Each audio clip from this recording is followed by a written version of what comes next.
जय हिंद साथियों, स्वागत है आपका हमारे YouTube channel path to Excel में। साथियों, आज हम लोग चैप्टर 7 पढ़ेंगे, जिसमें हम लोग हीट और थर्मोडायनेमिक्स के बारे में बात करेंगे। हीट में हम लोग डिस्कस करेंगे कैसे हीट एनर्जी ट्रांसफ़र होती है, मेल्टिंग पॉइंट क्या होते हैं, बॉइलिंग पॉइंट क्या होता है, फ्रीजिंग पॉइंट क्या होता है, लेटेंट हीट ऑफ वेपराइजेशन क्या होता है, लेटेंट हीट ऑफ मेल्टिंग क्या होता है। इन सारी बात की जानकारी हम लोग हीट में लेंगे। और थर्मोडायनेमिक्स में हम लोग देखेंगे law of thermodynamics, zeroth law, ठीक है, law of thermodynamics 1, law of thermodynamics 2, law 3, ये सारी चीज़ें पढ़ेंगे। कंडक्शन, कन्वेक्शन, रेडिएशन पढ़ेंगे और एक्सोथर्मिक एंडोथर्मिक प्रोसेसेस के बारे में पढ़ेंगे, क्योंकि ये सारे जो चैप्टर्स हैं, ये सारे कॉन्सेप्ट्स हैं, ये हमारे किसी न किसी एग्जाम में पूछे गए हैं, तो हमें इन बातों के बारे में जानना ज़रूरी है। साथ ही साथ हमें ये देखना है कि हम इस कॉन्सेप्ट को पढ़ के अपनी कितनी एक्यूरेसी मेंटेन कर पाते हैं। तो ज़्यादा देर ना करते हुए हम लोग चलते हैं अपने चैप्टर हीट की तरफ। तो सबसे पहले जो हम लोग कॉन्सेप्ट पढ़ेंगे वो है हीट का, ठीक है। हीट के बारे में आपको याद रखना है कि हीट खाली क्या है, एक एनर्जी है, ठीक है। एनर्जी है जो कि काबिलियत रखती है ट्रांसफ़र होने की, ठीक है। हीट जो है काबिलियत रखती है ट्रांसफ़र होने की। हीट एनर्जी है जो कि ट्रांसफ़र होती है। बस ये दो कीवर्ड है हीट के, ठीक है। हीट क्या है? हीट एनर्जी है। हीट एक एनर्जी है, ऊर्जा है जो कि ट्रांसफ़र करी जा सकती है, ठीक है। एक जगह से दूसरी जगह पे ट्रांसफ़र करी जा सकती है। From one system to another system, एक सिस्टम से दूसरे सिस्टम पे, as a result of their difference in temperature, ठीक है। क्यों ट्रांसफर होगी? क्योंकि अलग अलग टेम्परेचर है, ठीक है। अलग अलग टेम्परेचर की वजह से जो heat in the form of energy gets transferred, ठीक है। तो हमने क्या देखा? हीट में 3 डायमेंशन है। हीट में क्या डायमेंशन है? 3 डायमेंशन है। सबसे पहली बात तो ये है कि एक ऊर्जा है, एनर्जी है, ठीक है। एनर्जी है क्या, जो किसके काबिल है? ट्रांसफर होने के काबिल है। ट्रांसफर होने के काबिल है मतलब एक जगह से दूसरे जगह जाने के लिए बिल्कुल केपेबल है, काबिल है, ठीक है। और क्यों है ये ऐसा? एक जगह से दूसरी जगह अगर जाना है तो क्यों जाएगी? Due to difference in temperature, ठीक है। टेम्परेचर डिफरेंस की वजह से ये जाएगी, ठीक है। टेम्परेचर डिफरेंसेस की वजह से ये जाएगी। हीट मतलब एनर्जी एक जगह से दूसरी जगह पे क्यों जाएगी? क्योंकि डिफरेंस इन टेम्परेचर होता है तब, ठीक है। अगर दोनों टेम्परेचर सेम है तो कोई हीट एनर्जी जो है, हीट या इन द फॉर्म ऑफ एनर्जी कुछ भी ट्रांसफर नहीं होगा, ठीक है। मान लीजिए ये वेसल है, ये एक बर्तन है, ये एक बर्तन है। दोनों में ही जो दोनों का ही टेम्परेचर क्या है? 20 डिग्री है, ठीक है। दोनों का ही टेम्परेचर क्या है? 20 डिग्री सेंटीग्रेड है, ठीक है। दोनों बराबर टेम्परेचर पे हैं, तो क्या अब हीट ट्रांसफर होगी? हीट ट्रांसफर नहीं होगी, क्योंकि दोनों बराबर टेम्परेचर पे ही हैं। Heat in the form of energy कब ट्रांसफर होती है? जब उनके टेम्परेचर में डिफरेंस होता है, ठीक है। यहाँ दूसरा हम बर्तन ले लेते हैं, ये बर्तन दूसरा है, ठीक है। ये 2 बर्तन है यहाँ पे एक की एनर्जी 40 डिग्री सेंटीग्रेड है, ठीक है। या सॉरी, टेम्परेचर है 40 डिग्री सेंटीग्रेड और एक है 20 डिग्री सेंटीग्रेड, ठीक है। 20 डिग्री सेंटीग्रेड। अब यहाँ पे हीट एनर्जी ट्रांसफर होगी 40 डिग्री से 20 डिग्री की तरफ, ठीक है। 40 डिग्री से 20 डिग्री की तरफ क्यों? क्योंकि डिफरेंस इन टेम्परेचर है, ठीक है। एक का 40 डिग्री है और एक का 20 डिग्री है। अभी हमने यहाँ देखा था दोनों का जब 20 था तो हीट एनर्जी नहीं ट्रांसफर हो रही थी, ठीक है। तो ट्रांसफर तभी होगी जब टेम्परेचर डिफरेंस होगा। और किस फॉर्म में ट्रांसफर होगी? तो एनर्जी की फॉर्म में ट्रांसफर होगी, ठीक है। ये सिंपल सा कॉन्सेप्ट था, आप समझ जाइए, बाकी सारी चीज़ें आगे हलवा हो जाएंगी, ठीक है। फिर से देख लेते हैं, एक बार पॉइंट कर लेते हैं हीट क्या है। तो हीट एक एनर्जी है, किस चीज़ के काबिल है? ट्रांसफर के काबिल है, ठीक है। ट्रांसफर के काबिल है। और ट्रांसफर ये कब होगा? जब दोनों का जो दो सिस्टम है उनका टेम्परेचर अलग अलग होगा, ठीक है। Difference in temperature, difference in temperature. और एसआई यूनिट क्या है हीट की? तो जूल है, ठीक है, जूल है। और कैलोरी भी यूज़ की जाती है एज यूनिट ऑफ हीट, ठीक है। एसआई यूनिट जो है वो जूल है और कैलोरी भी यूज़ की जाती है एज यूनिट ऑफ हीट, ठीक है। तो ये हमने 3-4 चीज़ें हीट के बारे में देखी। हीट क्या है? हीट एनर्जी है जो कि काबिल है किसके? ट्रांसफ़र होने के। क्यों ट्रांसफ़र होगी? कब ट्रांसफ़र होगी? जब डिफरेंस इन टेम्परेचर होगा, जब टेम्परेचर के बीच कुछ डिफरेंस होगा तब जाके एनर्जी ट्रांसफ़र होगी, हीट जो है ट्रांसफ़र होगी इन द फॉर्म ऑफ एनर्जी, ठीक है। एसआई यूनिट क्या है एनर्जी की? एसआई यूनिट एनर्जी की है जूल, ये देखा हमने, जूल है, ठीक है, ये जूल है। और calorie is also use as unit of heat, ठीक है। तो जूल और कैलोरीज दोनों यूज होती है, ठीक है। अब हमने हीट की बात कर ली, हमने ऊर्जा की बात कर ली, ठीक है। अब हम तापमान की बात करेंगे या टेम्परेचर की बात करेंगे, ठीक है। टेम्परेचर की बात करेंगे। तो हमने आपको यहाँ बताया था कि ये बर्तन है, एक बर्तन का 40 डिग्री सेंटीग्रेड तापमान है और एक बर्तन का 20 डिग्री तापमान है, ठीक है। अलग अलग टेम्परेचर है तो क्या होगा, हीट एनर्जी ट्रांसफर होगी, हीट एनर्जी ट्रांसफर होगी from hotter body to cooler body, ठीक है। हॉट बॉडी से कूल बॉडी की तरफ ट्रांसफर होगी, क्योंकि इसके पास ज़्यादा हीट है, ठीक है। इसको बराबर करना है, ठीक है। अब या तो ये 40 पे जाए, ऐसा तो होगा नहीं, तो 40 वाला क्या करेगा, अपनी हीट लूज़ करेगा, ठीक है, अपनी हीट लूज़ करेगा। और जब ये हीट लूज़ करता जाएगा, तब जब ये 30 डिग्री हो जाएगा, ठीक है, 30 डिग्री हो जाएगा, तब यहाँ पे भी अपनी 10 डिग्री सेंटीग्रेड लूज़ कर दिया, तो ये भी 30 डिग्री हो गया, ठीक है, 30 डिग्री हो गया, तब ये जाके बराबर हो जाएगा और तब हीट एनर्जी नहीं ट्रांसफर करेगी, ठीक है। तो ये आप याद रखिएगा, जब डिफरेंस इन टेम्परेचर होगा तभी हीट एनर्जी जो है ट्रांसफर होगी, अन्यथा नहीं होगी। अब यहाँ हम क्या देख रहे हैं, यहाँ हम देख रहे हैं टेम्परेचर, यहाँ हम देख रहे हैं टेम्परेचर, ये 40 डिग्री है, ये 20 डिग्री है, ठीक है। तो जो ये बीच की जो एनर्जी जो ट्रांसफर हो रही है, ठीक है, इसको हम ब्लू से करते हैं, ठीक है। ये जो एनर्जी ट्रांसफर हो रही है ये हीट है, ठीक है। हीट ये नहीं है 40 डिग्री सेंटीग्रेड या 20 डिग्री सेंटीग्रेड, हीट ये एनर्जी है ब्लू कलर की जो ट्रांसफर हो रही है due to difference in temperature. Temperature क्या है, टेम्परेचर है 40 डिग्री सेंटीग्रेड और 20 डिग्री सेंटीग्रेड, ये तापमान है। हीट एनर्जी क्या है, जो पास हो रही है, जो ट्रांसफर हो रही है, ठीक है, जो ट्रांसफर हो रही है वो हीट है, और जिसकी वजह से ट्रांसफर हो रही है वो टेम्परेचर है, ठीक है। ये हीट है, और जिसकी वजह से due to difference in temperature की वजह से हो रही है ना ट्रांसफर, तो वो ट्रांसफर क्या है, वो ट्रांसफर है टेम्परेचर, ठीक है। सॉरी, वो ट्रांसफर की वजह है टेम्परेचर, ठीक है। टेम्परेचर क्या है, टेम्परेचर वजह प्रोवाइड करता है हीट को ट्रांसफर होने की, ठीक है। तो ये आप याद रखिएगा कि temperature is thermal state of an object which expresses direction of flow of heat. Temperature क्या करता है, ये डायरेक्शन बताता है कि हीट को किस दिशा में ट्रांसफर किया जाएगा, हीट को किस दिशा में भेजा जाएगा, ठीक है। तो ये टेम्परेचर हो गया और ये हीट हो गई, ठीक है। हीट क्या है, हीट मूवमेंट है। टेम्परेचर क्या है, स्टैटिक है, मतलब स्टैटिक मतलब इन द सेंस ये नहीं कि एकदम हमेशा 40 डिग्री रहेगा, मतलब जो टेम्परेचर है वो कहीं मूव नहीं कर रहा है अपनी जगह से, वो खाली घट रहा है या बढ़ रहा है, पर मूवमेंट का काम जो कर रहा है वो heat in the form of energy, ठीक है। तो ये दोनों बेसिक डिफरेंस है बीच में, इन दोनों के बीच में, कि टेम्परेचर जो है thermal state of an object है, और हीट जो है वो ट्रांसफर्ड एनर्जी है, ठीक है। जो ब्लू कलर की हीट है वो ट्रांसफर्ड एनर्जी है, ये देखिए ये ट्रांसफर्ड एनर्जी है। और ये जो 40 डिग्री और 20 डिग्री है ये क्या है, ये है टेम्परेचर, ठीक है। तो यहाँ पे हमने ये चीज़ देख ली, 20-40 20-40 40-20, ये सारी बातें कर ली। अब हम देखते हैं कि हीट फ्लो कैसे करती है, ठीक है, हीट फ्लो कैसे करती है। तो ये तो बहुत ही सिंपल ऑब्जर्वेशन है, आपने खुद ऑब्जर्व किया होगा। Heat always transfer from substance of higher temperature to substance of lower temperature, ठीक है। हीट कहाँ से कहाँ फ्लो होती है, तो higher temperature to lower temperature, ठीक है। आप बर्फ़ जमी है आपके घर में, ठीक है, आइस जमी हुई है, आपने फ्रिज से आइस निकाली, और ये मान लीजिए आइस का ब्लॉक है, ये आइस का ब्लॉक है, ये आपने रूम टेम्परेचर पे रख दिया, निकाल के फ्रिज से बाहर रख दिया, ठीक है। अब यहाँ पे क्या हो रहा है, यहाँ पे ये रूम टेम्परेचर है, मान लीजिए ये 0 डिग्री पे है, 0 डिग्री पे जम जाती है, ये 0 डिग्री पे है, और रूम का जो टेम्परेचर है वो आजकल तो 50 डिग्री पहुंचा जा रहा है, लेकिन इतना हम लोग नहीं मानेंगे, हम लोग मानेंगे 30 डिग्री मानेंगे, ठीक है, 30 डिग्री मानेंगे, ठीक है। रूम का टेम्परेचर है 30 डिग्री, ये रूम का टेम्परेचर है, ठीक है, ये रूम का टेम्परेचर है, और ये आइस का टेम्परेचर है, ठीक है। अब हीट कहाँ से कहाँ होगी, ये देखिए, ये टेम्परेचर हम बोले हैं, ये 30 डिग्री टेम्परेचर है, इसको हम टी को लिख देते हैं ब्लू से, ताकि आप समझ जाए टी क्या है और हीट क्या है। टी ये है और 0 डिग्री टी ये है। हीट हम बनाएंगे कैसे, हीट हम बनाएंगे येलो से, ठीक है, हीट। अब यहाँ 0 डिग्री से 30 डिग्री तो जाएगी नहीं, 30 डिग्री से 0 डिग्री पे हीट जाएगी, ठीक है, यहाँ से यहाँ जाएगी, ठीक है। क्योंकि हीट क्या है, हीट एनर्जी है। एनर्जी किसके पास ज़्यादा होगी, जो ज़्यादा गर्म है, जो गर्म होते हैं उनके पास ज़्यादा एनर्जी होती है, ठीक है, जल्दी जल्दी जो गर्म हो जाते हैं, ये तो हम लोग अपने स्वभाव में भी देखते हैं कि जिनके पास बड़ी ज़्यादा एनर्जी होती है वो बात बात पे गर्म हो जाते हैं, पर जो शीतल होते हैं वो आराम से रहते हैं, कोई ज़्यादा गर्मी वाली बात नहीं होती है, वो दूसरे की गर्मी को सहन करते रहते हैं, ठीक है, दूसरों की गर्मी को, जो शीतल होते हैं बहुत शांत स्वभाव के होते हैं, दूसरे की गर्मी को भी वो सहन कर लेते हैं, ठीक है। तो ये तो हमने अपने आचार व्यवहार में भी देखा है, ठीक है। तो आप बताइए हमें कमेंट सेक्शन में, आप शीतल व्यवहार के हैं या गर्म व्यवहार के हैं, ठीक है। हमारे यहाँ भारतीय इतिहास में भी थे गर्म दल नरम दल, ठीक है, गर्मी उनकी एब्जॉर्ब करते रहते थे नरम दल वाले, ठीक है।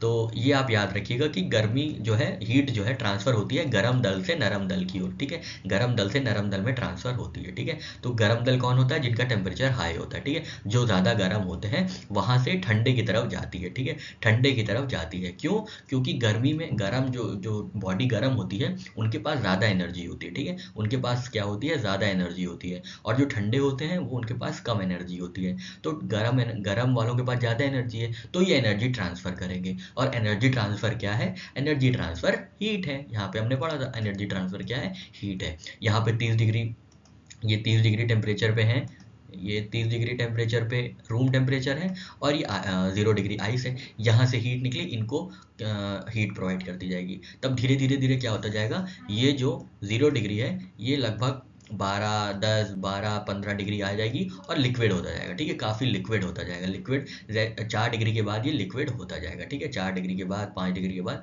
पूरा लिक्विड होता जाएगा, वाटर होता जाएगा, ठीक है। तो इसका क्या मतलब हुआ, इसका ये मतलब हुआ कि 30 डिग्री वाला जो स्टेट था, 30 डिग्री वाला रूम टेम्परेचर था, ये बहुत गर्म था, इनके पास बहुत गर्मी थी, बहुत ज़्यादा एनर्जी थी। इन्होंने एनर्जी किसको ट्रांसफ़र की, इन्होंने एनर्जी ट्रांसफ़र की आइस को, ठीक है, जो 0 डिग्री पे था, ठीक है, जो 0 डिग्री पे था, 0 डिग्री पे था आइस, इन्होंने अपनी एनर्जी ट्रांसफ़र की इस पे, और इस पे क्या बदलाव आया, तो इसमें क्या बदलाव आया, ये लिक्विड हो गया, ठीक है, ये लिक्विड हो गया, ठीक है। अब ये भी हम लोग देख सकते हैं, एक टाइम के बाद जो शीतल आदमी होता है वो भी थोड़ा थोड़ा गुस्साने लगता है, थोड़ा थोड़ा गर्मी दिखाने लगता है। जब बहुत ज़्यादा गर्मी लोग झेल लेता है, जब बहुत ज़्यादा गर्म लोग उसके ऊपर हावी हो जाते हैं, तो क्या होता है, तब जो बहुत शीतल व्यवहार का इंसान होता है, जो बहुत ही शांत स्वभाव का होता है, वो भी एक उग्र होने की कगार पे आ जाता है, ठीक है। तो क्यों होता है, क्योंकि उसको एनर्जी मिलती रहती है, उसको एनर्जी मिलती रहती है गर्म लोगों से, ठीक है। तो हमेशा आप याद रखिएगा, गर्म दल से नरम दल की ओर एनर्जी ट्रांसफ़र होती है, मतलब हीट ट्रांसफ़र होती है, ठीक है। आशा करते हैं आपको चीज़ें समझ में आ गई होंगी। तो अब यहाँ पे कुछ कॉन्टेक्स्ट हैं, कुछ टेक्स्ट हैं, पढ़ लेते हैं हम लोग। तो मेजरमेंट ऑफ टेम्परेचर, अच्छा हमने हीट पढ़ लिया, हमने टेम्परेचर पढ़ लिया। अब हम लोग पढ़ेंगे मेजरमेंट ऑफ टेम्परेचर, ये जो तापमान होता है कैसे नापा जाता है, इनके लिए क्या अपैरेटस है। तो बहुत आसान है, आप जानते हैं थर्मामीटर होता है, वो एक अपैरेटस है जिससे तापमान नापा जाता है, कितनी गर्मी है शरीर में, ये नापा जाता है किससे, थर्मामीटर से, ठीक है, थर्मामीटर से नापा जाता है। ये हम लोग ने फर्स्ट चैप्टर में भी पढ़ा था, जहाँ पे हमने अपैरेटस और उनके यूजेस पढ़े थे, इंस्ट्रूमेंट्स देखे थे और उनके यूजेस पढ़े थे, ठीक है। अब 3 तरीके की स्केल होती है थर्मामीटर्स में, ठीक है, अलग अलग थर्मामीटर्स में अलग अलग स्केल होती हैं, जिनका काम सेम ही होता है, ठीक है, इनका काम सेम ही होता है, क्या नापना, गर्मी नापना, ठीक है, गर्मी नापना, सिर्फ यही काम होता है, गर्मी नापना, खाली अलग अलग डिजिट्स होती हैं, अलग अलग रेंज होती हैं, अलग अलग स्केल्स होती हैं, ठीक है। सबसे पहले ये सेल्सियस स्केल जो हम लोग यूज़ करते हैं बहुत रोज़मर्रा की ज़िंदगी में, ठीक है। सेल्सियस स्केल में क्या होता है, a scale of temperature in which 0 degree represents melting point of ice and 100 degree represent boiling point of water, ठीक है। तो हम यहाँ पे एक लिक्विड स्टेट ले लेते हैं, ये पानी है, ठीक है, ये पानी है, ठीक है, पानी है, ये लिक्विड स्टेट है, ठीक है, पानी है, पानी है, ठीक है, पानी पानी पानी, ठीक है। पानी को क्या किया हमने, ये मान लीजिए पानी था 20 डिग्री पे, ठीक है, 20 डिग्री सेंटीग्रेड पे पानी है, ठीक है, 20 डिग्री सेंटीग्रेड पे पानी है। अब हमने इसको बहुत ठंडा किया, बहुत ठंडा किया, बहुत ठंडा किया, ठीक है। बहुत ठंडा कैसे करेंगे, इसकी एनर्जी ट्रांसफ़र कर देंगे, 20 डिग्री सेंटीग्रेड वाले की एनर्जी ट्रांसफ़र कर देंगे, ठीक है। तो बहुत ठंडा किया, बहुत ठंडा करने के बाद क्या हो गया, ये सॉलिड हो गया, ठीक है। हमने इसको 0 डिग्री पे पहुंचा दिया, मतलब बहुत ठंडा किया, मतलब इसका क्या किया, ये जो 20 डिग्री वाला सेंटीग्रेड वाला पानी था, इसकी सारी एनर्जी खींच ली, ठीक है, इसकी सारी एनर्जी हमने जितनी जितनी इनकी गर्माहट थी हमने सब खींच ली और 0 डिग्री पे ले आए, इनको एकदम ठंडा कर दिया, ठीक है, एकदम ठंडा कर दिया। तो ये क्या हो गया, ये हो गई सॉलिड आइस, ठीक है, ये क्या हो गया, आइस हो गई जो सॉलिड फॉर्म में थी, ठीक है, ये हो गई सॉलिड आइस, SI से याद रखिएगा, सब इंस्पेक्टर नहीं, सॉलिड आइस, ठीक है। तो ये 0 डिग्री पे आते आते क्या हुई, जब हमने 20 डिग्री सेंटीग्रेड से घटाना शुरू किया, 20 से 19 आए, 19 से 19 से कब आए, 19 से 18 आए, 18 से 10 आए, 10 से 5 आए, 5 से जब 0 आए, 0 पे आते ही क्या हुआ, ये जो लिक्विड स्टेट था ये सॉलिड स्टेट में तब्दील हो गया, ठीक है, सॉलिड स्टेट में तब्दील हो गया लिक्विड स्टेट, ठीक है। ये कब हुआ, ये 0 डिग्री पे हुआ, ठीक है, ये 0 डिग्री पे हुआ, याद रखिएगा, ये 0 डिग्री सेंटीग्रेड पे हुआ है, ठीक है, ये 0 डिग्री सेंटीग्रेड पे हुआ है, ठीक है। अब ये 20 डिग्री, यहाँ फिर से यही मान लीजिए 20 डिग्री सेंटीग्रेड है ना। अब हमने इसको खूब एनर्जी प्रोवाइड की, और एनर्जी, यहाँ पे हम क्या कर रहे थे, एनर्जी ले रहे थे, ठीक है, एनर्जी यहाँ क्या कर रहे थे, एनर्जी क्या कर रहे थे, एक्सट्रैक्ट कर रहे थे, डबल याद रखिएगा, एनर्जी एक्सट्रैक्ट कर रहे थे और इनको खूब ठंडा कर रहे थे। 0 डिग्री तक ठंडा किया, ये क्या हो गए, ये हो गए सॉलिड, ठीक है, ये हो गए सॉलिड, ठीक है, ये हो गए सॉलिड। अब इसमें क्या किया, 20 डिग्री सेंटीग्रेड वाले लिक्विड में, इस लिक्विड में क्या किया, तो इस लिक्विड में हम लोग ने क्या किया, इस लिक्विड में हमने इनको और हीट प्रोवाइड की, ठीक है, और इनको गर्माया, ठीक है, और इनको गर्माया, गर्माते गर्माते हम लोग यहाँ कहाँ पहुँच गए, 100 डिग्री सेंटीग्रेड पे। तो 100 डिग्री सेंटीग्रेड पे जो पानी था वो अब वाष्प पे कन्वर्ट हो गया है, इवेपोरेट होने लगा है, ठीक है, वो बॉयल होने लगा है, इवेपोरेट होने लगा है, ठीक है, बॉयल होने लगा है, ये बॉयल होने लगा है, ठीक है।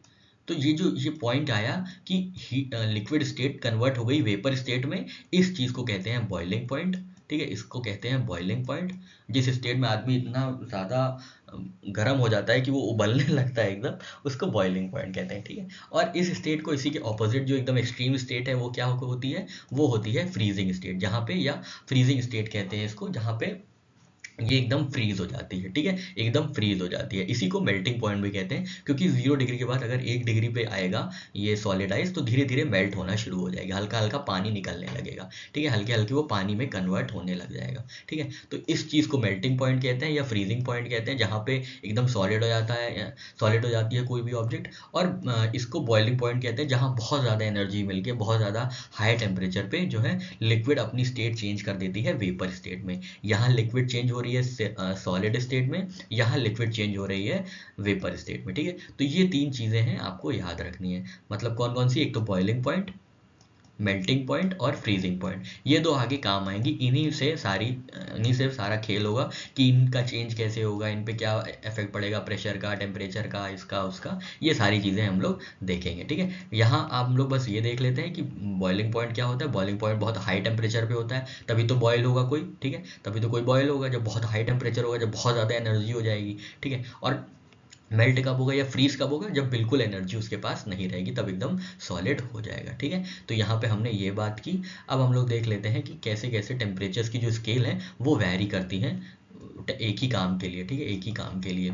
तो सेल्सियस में हमने देखा कि 0 डिग्री जो है वो क्या रिप्रेजेंट करता है, अभी हमने देखा सॉलिड स्टेट मतलब फ्रीजिंग या मेल्टिंग पॉइंट, मतलब 0 डिग्री के बाद अगर आप 1 डिग्री कर देंगे आइस को, तो आइस धीरे धीरे धीरे मेल्ट होने लगेगी, धीरे धीरे धीरे पानी में तब्दील होने लगेगी। और 100 डिग्री पे हमने देखा था वो बॉइलिंग पॉइंट होता है, जहाँ पे एकदम आदमी खौलने लगता है एकदम, मतलब या इंसान या पानी बहुत खौलने लगता है, ठीक है। इस आदमी जब बहुत गर्म हो जाता है, पानी जब बहुत गर्म हो जाता है, तब क्या होता है, खौलने लगता है। तो ये कब होता है, ये 100 डिग्री सेंटीग्रेड पे होता है, ठीक है। अब क्या है यहाँ पे, मेल्टिंग पॉइंट है, मेल्टिंग पॉइंट है और बॉइलिंग पॉइंट है, ठीक है। दो हमारे एक्सट्रीम होते हैं, कब मेल्ट हो रहा है, कब सॉलिड से लिक्विड हो रहा है, और कब लिक्विड से गैस में या वेपर्स में कन्वर्ट हो रहा है, इसी को कहते हैं, ठीक है। मेल्टिंग पॉइंट मतलब वही सॉलिड से लिक्विड हो गया, और बॉइलिंग पॉइंट लिक्विड से गैस हो गया, ठीक है। तो यहाँ पे अलग अलग टेम्परेचर्स होते हैं, ठीक है, अलग अलग टेम्परेचर्स होते हैं, अलग अलग स्केल के, ठीक है। सेल्सियस ये लिख लेते हैं, ये केल्विन लिख लेते हैं, और ये क्या लिख लेते हैं, फ़ारेनहाइट, ठीक है, फ़ारेनहाइट। तो अभी हमने सेल्सियस में देखा मेल्टिंग पॉइंट कितना होता है, 0 डिग्री पे मेल्ट हो जाता है, ठीक है। बॉइलिंग पॉइंट हमने 100 डिग्री देखा, ठीक है, बॉइलिंग पॉइंट हमने 100 डिग्री देखा। अब हम लोग केल्विन स्केल पे देखते हैं। केल्विन स्केल में क्या होता है, जो मेल्टिंग पॉइंट होता है आइस का वो 273 केल्विन होता है, while boiling point of water से 100 ज़्यादा होगा तो 373, ठीक है। जो यहाँ से 0 से शुरुआत हो रही थी, यहाँ पे 0 डिग्री शुरुआत हो रही थी, वो केल्विन में क्या होती है, 273 से शुरुआत होती है, ठीक है, 273 से शुरुआत होती है। और यहाँ पे 100 सेंटीग्रेड ऐड करने के बाद बॉइलिंग पॉइंट आता है, तो यहाँ पे 100 ऐड करेंगे तो बॉइलिंग पॉइंट आ जाएगा, तो ये 373 हो गया, ठीक है, ये 373 हो गया। सेल्सियस की शुरुआत 0 से होती है, 100 तक जाती है। केल्विन स्केल की शुरुआत 273 से शुरू होती है, मेल्टिंग पॉइंट शुरू होता है 273 केल्विन पे, और बॉइलिंग पॉइंट आ जाता है 373 केल्विन पे।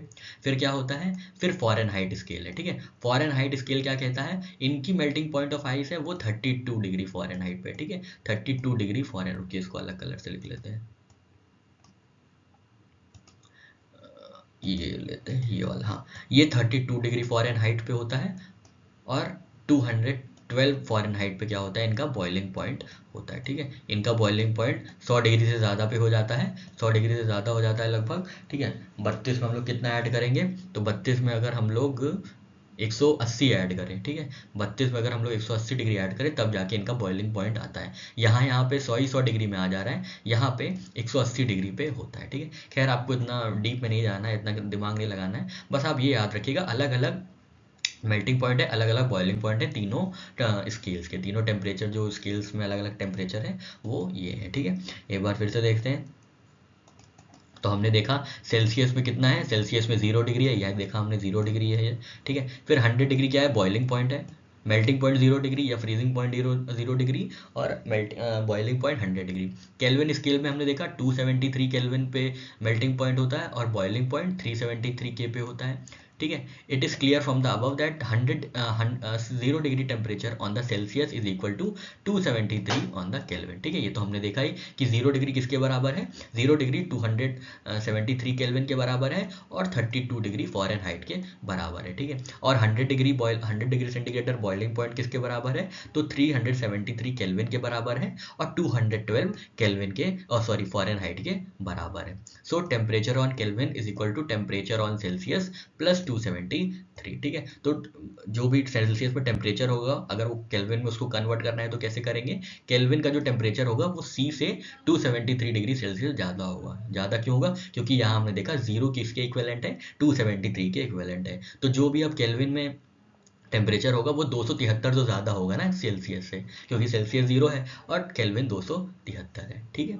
फिर है फ़ारेनहाइट स्केल, ये हमने देखा इसमें मेल्टिंग पॉइंट ऑफ आइस कितनी होती है, 32 डिग्री एफ, ये हमने देखा था। और boiling point of water 212 degree Fahrenheit, ये हमने जो ग्रीन से लिखा है ये फ़ारेनहाइट की स्केल का है। अब हमने अभी केल्विन और सेल्सियस का ये फॉर्मूला देखा था, ये फॉर्मूला सेल्सियस और केल्विन के बीच का रिलेशन है, और ये जो फॉर्मूला है ये सेल्सियस और फ़ारेनहाइट का है, ठीक है। C/5 is equal to F-32/9, तो ये पूरा फॉर्मूला है, ठीक है। ये पूरा फॉर्मूला है सेल्सियस और फ़ारेनहाइट का, और ये फॉर्मूला है केल्विन और सेल्सियस का। केल्विन का तो आसान है, क्योंकि केल्विन की जो शुरुआत हो रही है वो 273 से हो रही है, तो और जो सेल्सियस की शुरुआत है वो 0 से है। तो जो भी केल्विन में जो भी टेम्परेचर होगा, केल्विन में जो भी टेम्परेचर होगा वो लगभग 273 ज़्यादा ही होगा सेल्सियस से, ठीक है। और फ़ारेनहाइट का ये टेम्परेचर है, फ़ारेनहाइट की ये रिलेशनशिप है सेल्सियस से, C/5 is equal to F-32/9, ठीक है। तो ये हमेशा याद रखिएगा और ये आप याद रखिएगा। बाकी ये चीज़ें तो हमने पढ़ लिया है, हीट टेम्परेचर, ठीक है। अब हम लोग इस स्लाइड में देखेंगे कि टेम्परेचर के इफेक्ट्स क्या क्या होते हैं किसी मैटर पे, ठीक है। किसी भी मैटर पे टेम्परेचर के क्या क्या इफेक्ट्स हो सकते हैं ये देखेंगे। टेम्परेचर का इफेक्ट मतलब टेम्परेचर बढ़ाने पे क्या होगा और टेम्परेचर घटाने पे क्या होगा, ठीक है। ये तो कॉमन ऑब्जर्वेशन हम लोग ने देखा है कि जब भी हम लोग टेम्परेचर बढ़ाते हैं किसी भी सॉलिड स्टेट का टेम्परेचर बढ़ाते हैं, यहाँ पे आइस है, आइस 0 डिग्री पे है, इसका हमने टेम्परेचर बढ़ाया, हमने आइस का टेम्परेचर बढ़ाया तो क्या होगा, आइस कन्वर्ट होकर किस में हो जाएगी, लिक्विड में हो जाएगी, ठीक है। लिक्विड में हो जाएगी, ठीक है। लिक्विड को हमने और वार्म किया, लिक्विड हमने पानी चढ़ाया बर्तन में, पैन में पानी चढ़ाया, फिर हमने इसको गैस पे चढ़ा दिया, ये गैस है मान लीजिए, हमने इसको गैस पे चढ़ा दिया कंटेनर को ये वाले, तो और इस पे यहाँ पे हमने हीट प्रोवाइड की, ठीक है, हीट प्रोवाइड की। तब ये क्या होगा, ये 100 डिग्री पहुँचने के बाद क्या होगी, ये 100 डिग्री पहुँचने के बाद ये बबल्स हो जाएंगे, गैस वेपर्स में कन्वर्ट हो जाएगी, ठीक है। क्यों, क्योंकि हमने बहुत टेम्परेचर बढ़ा दिया है, हमने बहुत हीट एनर्जी प्रोवाइड कर दी है, ठीक है। हमने टेम्परेचर बढ़ाया है तो क्या हुआ है, किसका फ्लो हुआ है, तो एनर्जी का फ्लो हुआ है इन द फॉर्म ऑफ मतलब हीट का फ्लो हुआ है इन द फॉर्म ऑफ एनर्जी, जिसकी वजह से जो है इसका स्टेट चेंज हो गया है, लिक्विड से गैस में आ गई है, ठीक है। तो ये तो हमें पता है। इसी का उल्टा ये वेपर्स हैं, ठीक है, ये वेपर्स हैं हवा में, ठीक है, वेपर्स हैं, इनको बहुत कूल कर दिया गया, ठीक है। वेपर्स हैं मतलब बहुत गर्म है, याद रखिएगा, वेपर्स मतलब बहुत गर्मी है इनके अंदर, ठीक है, बहुत ज़्यादा हीट एनर्जी है इनके अंदर। अब हमने क्या किया, इनसे हीट एनर्जी लेना शुरू किया, जो हमने पहले इनको हीट एनर्जी दी थी गर्म कर करके, अब हमने हीट एनर्जी वापस लेना शुरू किया तो ये किस में कन्वर्ट होंगे, हीट एनर्जी लेते गए तो लिक्विड में कन्वर्ट होंगे, ठीक है, हीट एनर्जी लेते गए तो कन्वर्ट होंगे लिक्विड में, ठीक है, लिक्विड में कन्वर्ट होंगे, ठीक है। फिर इनसे और हीट लेते गए मतलब 100 डिग्री से नीचे आ गई है, पहले 100 डिग्री से नीचे आ गए, इनसे हीट ले ली, पहले इनके पास 100 डिग्री से ज़्यादा हीट थी, ठीक है, 100 डिग्री सेंटीग्रेड से ज़्यादा इनका टेम्परेचर था, बहुत ज़्यादा हीट थी। फिर अब हमने इनको इनकी हीट लेना शुरू किया, 50 डिग्री आए, 40 डिग्री आए, 35 डिग्री आए हैं, फिर 25 डिग्री आए, ऐसे कर करके ये आ गए 100 डिग्री पे, ठीक है,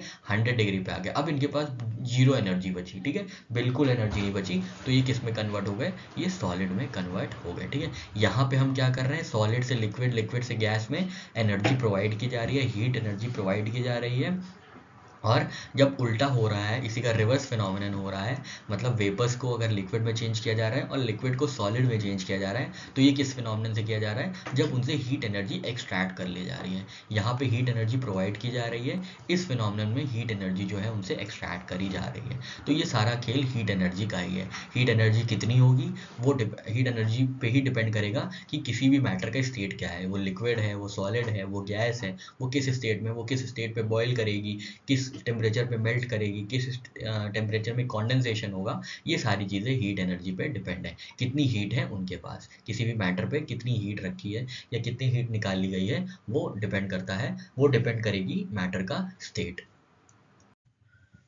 तो टेम्परेचर इफेक्ट्स देखने के लिए हमें 3 कॉन्सेप्ट्स का जानना बहुत ज़रूरी है। ये 3 कॉन्सेप्ट्स हैं, मेल्टिंग, बॉइलिंग और कंडेंसेशन। ठीक है, ये 3 जो कॉन्सेप्ट्स हैं, ये टेम्परेचर के ही चेंज से होते हैं। ठीक है, टेम्परेचर के ही चेंज से होते हैं। टेम्परेचर का क्या मतलब होता है, हमने पिछली स्लाइड में पढ़ा था कि टेम्परेचर तो अपने में एक टेम्परेचर एक स्टैटिक चीज़ है, मतलब टेम्परेचर बढ़ता या घटता रहता है, पर जो फ्लो करता है वो क्या होता है, वो होती है हमारी energy in the form of heat. ठीक है, हमने ये आपको बताया था, दो डिफरेंस, अगर दो बॉडीज में डिफरेंस ऑफ टेम्परेचर है तो क्या फ्लो करेगी, हीट फ्लो करेगी from hotter body to cooler body, ये हमने देखा था। ठीक है, तो अब सारा मसला यही हो रहा है कि हीट एक जगह से दूसरी जगह ट्रांसफर हो रही है, मतलब हॉटर बॉडी से कूलर बॉडी में ट्रांसफर हो रही है। ठीक है, तो बस हीट ट्रांसफर होगी, हीट ट्रांसफर में जो जो चेंजेस आएंगे उन्हीं पे डिसाइड होगा कि मेल्टिंग क्या है, बॉइलिंग क्या है और कॉन्डेंसेशन क्या है। ठीक है, बहुत ही ईजी कॉन्सेप्ट है, रोजमर्रा की जिंदगी में हम लोग देखते हैं। ठीक है,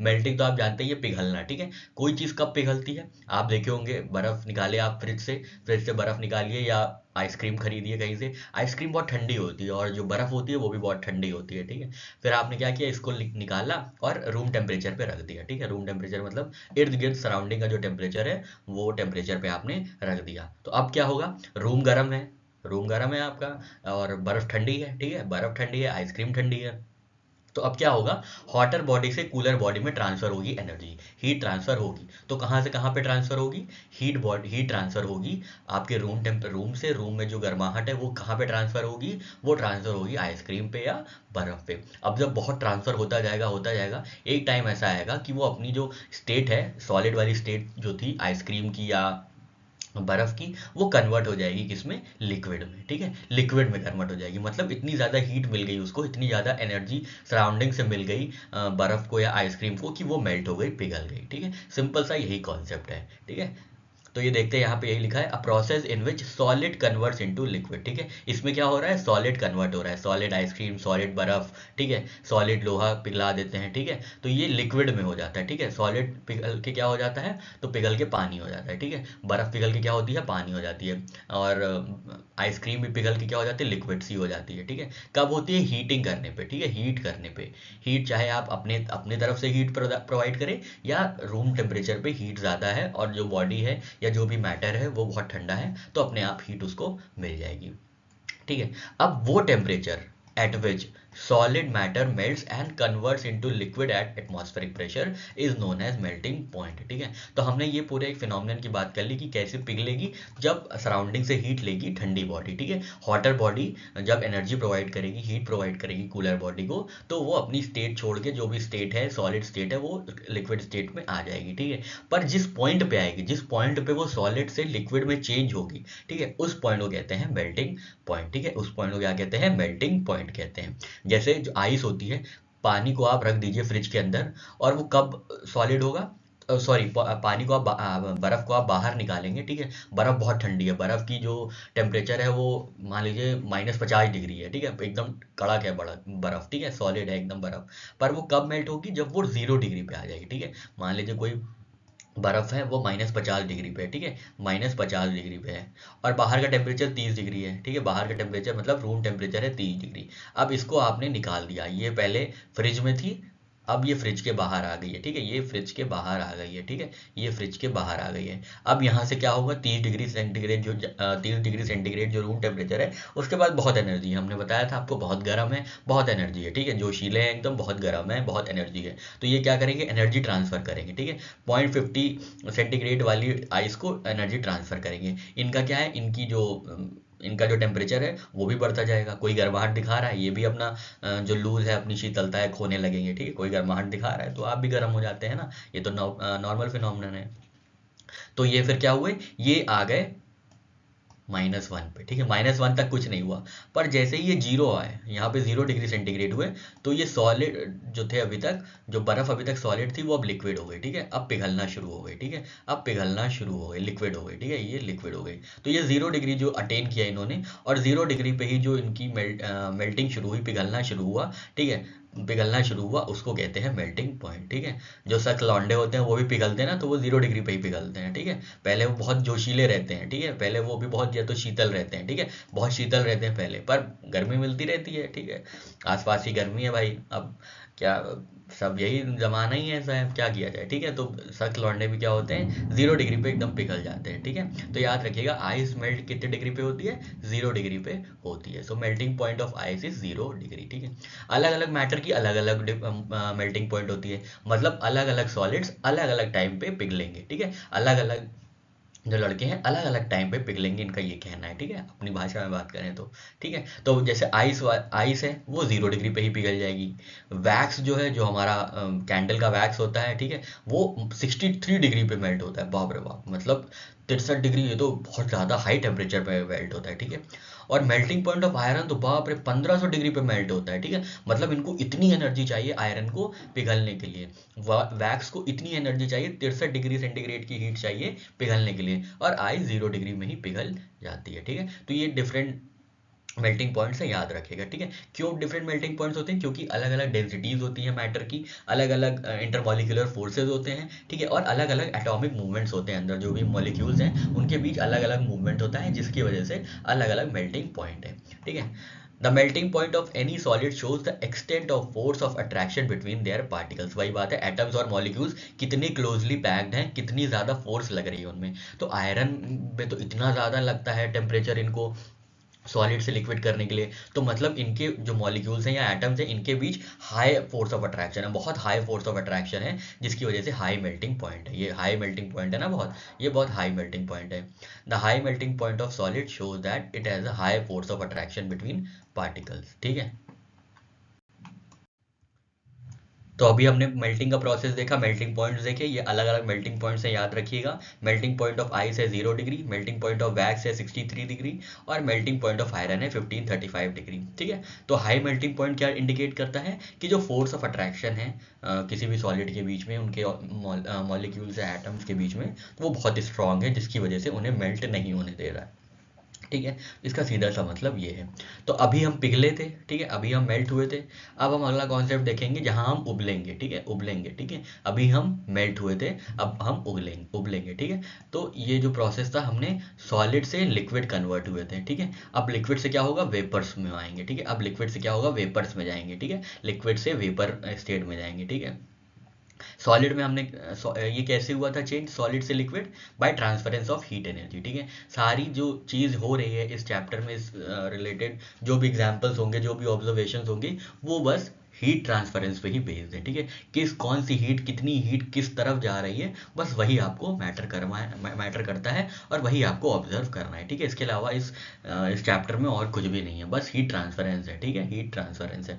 तो अब यहाँ से सॉलिड से, जब सॉलिड को जब हीट प्रोवाइड किया गया, हीट को प्रोवाइड किया गया, हीट हम ना बना देते हैं येलो से, ठीक है। सॉलिड को हीट खूब प्रोवाइड किया गया, तो सॉलिड जब हीट खूब प्रोवाइड किया गया, तो सॉलिड किस में कन्वर्ट हो गया, सॉलिड कन्वर्ट हो गया लिक्विड में, ठीक है, पिघल गया, ठीक है, पिघल गया, ठीक है, पिघल गया। अब लिक्विड को और हीट प्रोवाइड किया, इतना ज़्यादा हीट प्रोवाइड किया कि वो उबल गया, ठीक है। अब उबला तो वेपर्स फॉर्म हुए, ठीक है। ये सारी जो है हीट ट्रांसफरेंस की बात है, ठीक है। हीट ट्रांसफर हुई सॉलिड को। अब किसको ट्रांसफर हो रही है, अब लिक्विड को खूब ट्रांसफर की जा रही है हीट, जिसकी वजह से हीट एनर्जी जो खुद एब्जॉर्ब हो रही है, और एब्जॉर्ब होकर वेपर्स में कन्वर्ट हो रही है, ठीक है। सिंपल सी बात यही थी।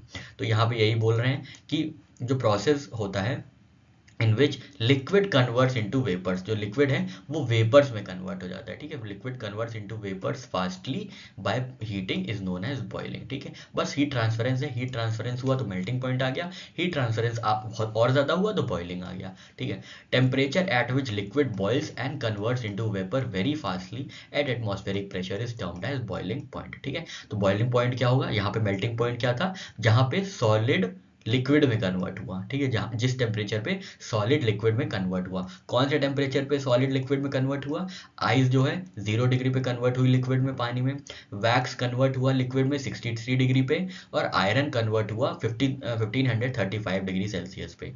ये तीनों अलग अलग टेम्परेचर पे अलग अलग स्टेट में आए, मतलब स्टेट एक ही थी, लिक्विड में आए, ठीक है। तीनों ही सॉलिड थे और तीनों लिक्विड बने, बट अलग अलग टेम्परेचर पे, ठीक है। क्यों? क्योंकि इंटरमॉलिक्यूलर फोर्सेस जो एटम्स और मॉलिक्यूल्स के बीच होती हैं वो अलग अलग होती है, ठीक है। तो ये 1535 के बीच में बहुत ज़्यादा इंटरमॉलिक्यूलर फोर्सेस रही होंगी, जिसकी वजह से लिक्विडिटी अटेन करने में इनको ज़्यादा एनर्जी लगी, ज़्यादा हीट लगी, ठीक है। इसीलिए इतनी हीट लगी, 1535 डिग्री सेल्सियस की हीट लग गई, ठीक है। तो यहाँ पे ये लिक्विड में हो गए, ठीक है। अब लिक्विड में हो गए, अब क्या है, ये सब लिक्विड में तो हो गए 0 डिग्री पे, 63 डिग्री पे, 1535 पे। अब इन्हीं लिक्विड्स को क्या करना था?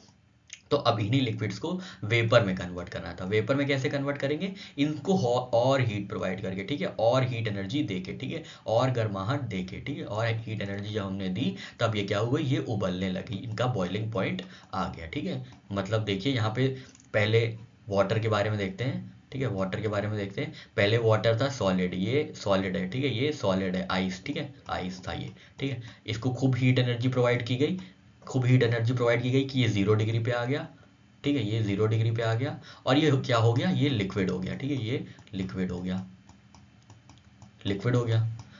फिर अब लिक्विड को भी क्या हुआ, बहुत एनर्जी प्रोवाइड की गई, बहुत गर्माहट प्रोवाइड की गई, हीट एनर्जी बहुत प्रोवाइड की गई। तो अब लिक्विड किस में कन्वर्ट हो गया? अब लिक्विड कन्वर्ट हो गया गैस में, सॉरी वेपर्स में, ठीक है, वेपर्स में कन्वर्ट हो गया, ठीक है, वेपर्स में कन्वर्ट हो गया, ठीक है। तो मतलब इस प्रोसेस में भी हीट एनर्जी एब्जॉर्ब हुई, इस प्रोसेस में भी हीट एनर्जी एब्जॉर्ब हुई, और इस प्रोसेस में भी हीट एनर्जी एब्जॉर्ब हुई, ठीक है। तो याद रखिएगा ये सब हीट एब्जॉर्ब कर रहे हैं, फिर अपना स्टेट चेंज कर रहे हैं, ठीक है। सॉलिड ने खूब एनर्जी एब्जॉर्ब की, फिर क्या हुआ, लिक्विड हो गया। फिर लिक्विड ने खूब एनर्जी एब्जॉर्ब की, तो फिर क्या हो गया, वेपर हो गया, ठीक है। ये 100 डिग्री पे था, अब ये लिक्विड आ गया 100 डिग्री पे, ठीक है, 100 डिग्री पे मेल्ट होकर लिक्विड हो गया। अब क्या हुआ, 100 डिग्री से 100 डिग्री तक जब इसको बॉईल किया गया, तब ये वाष्प बना, वेपर बना, ठीक है, तब ये वेपर बन गया, ठीक है। यहाँ पे देखिए वाटर की जो बॉइलिंग पॉइंट है वो 100 डिग्री सेंटीग्रेड है।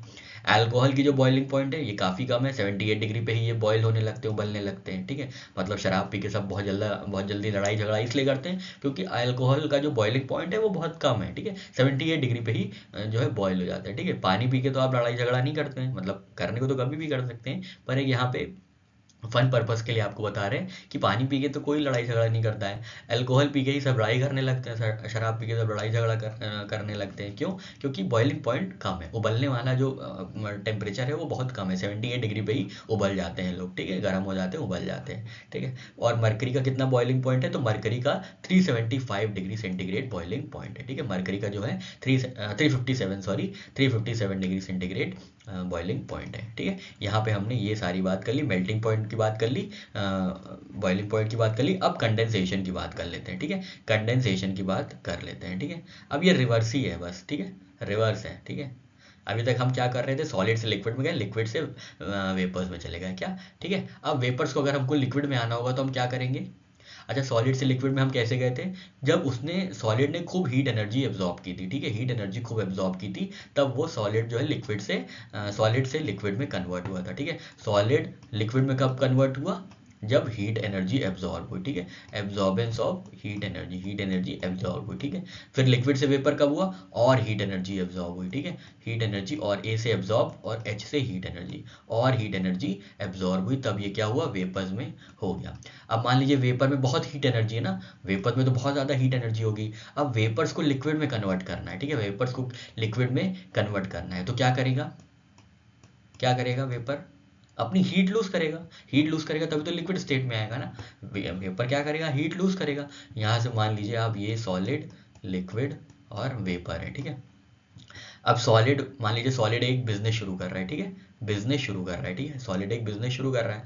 तो सॉलिड ने क्या किया? ढेर सारे पैसे ले लिए, ठीक है, सॉलिड ने ढेर सारे पैसे ले लिए, मान लीजिए 10 रुपए ले लिए, ठीक है, 10 रुपये ले लिए सॉलिड ने, ठीक है, 10 रुपये में फिर वो लिक्विड हो गया, ठीक है, अब लिक्विड हो गया मतलब उसके पास खूब मनी आ गया, ठीक है, 10 रुपये ले लिए, ठीक है, अब लिक्विड आ गया, लिक्विड हो गया है, ठीक है, 10 रुपये में वो लिक्विड हो गया है। अब लिक्विड से वेपर में जाना है, मतलब और अपना धंधा बढ़ाना है, ठीक है, धंधा बढ़ाने के लिए और पैसा चाहिए होगा, तो इन्होंने 10 रुपये और लिए, ठीक है, इन्होंने 10 रुपये और लिए, तो ये वेपर हो गया, मतलब अब इनका धंधा खूब अच्छा चल रहा है, ठीक है, अब इनका धंधा खूब अच्छा चल रहा है, ठीक है, तो इन्होंने 10 रुपये लिया था ना, इन्होंने धंधा बढ़ाने के लिए 10 रुपये लिया था, है ना, 10 रुपये लिया था। अब क्या हुआ, अब इनका धंधे में कोरोना आ गया, रिसेशन आ गया, कुछ भी आ गया, धंधा अब इनका चौपट हो रहा है, ठीक है, तो अब इनको अपना धंधा छोटा करना है, ठीक है, अपना जो इतना बड़ा धंधा किए थे, अब धंधा धीरे धीरे क्या करेंगे, ये अपने सामानों को बेचेंगे, जब इनका लॉस होता जाएगा तो सामान को बेचेंगे, तो कैसे बेचेंगे, इन्होंने जो 10 रुपये लिया था, 10 रुपये लिया था, अब इनको लौटाना पड़ रहा है, ठीक है, अब इनको लौटाना पड़ रहा है छोटी स्टेट में आने के लिए, ठीक है, छोटी स्टेट में आने के लिए इनको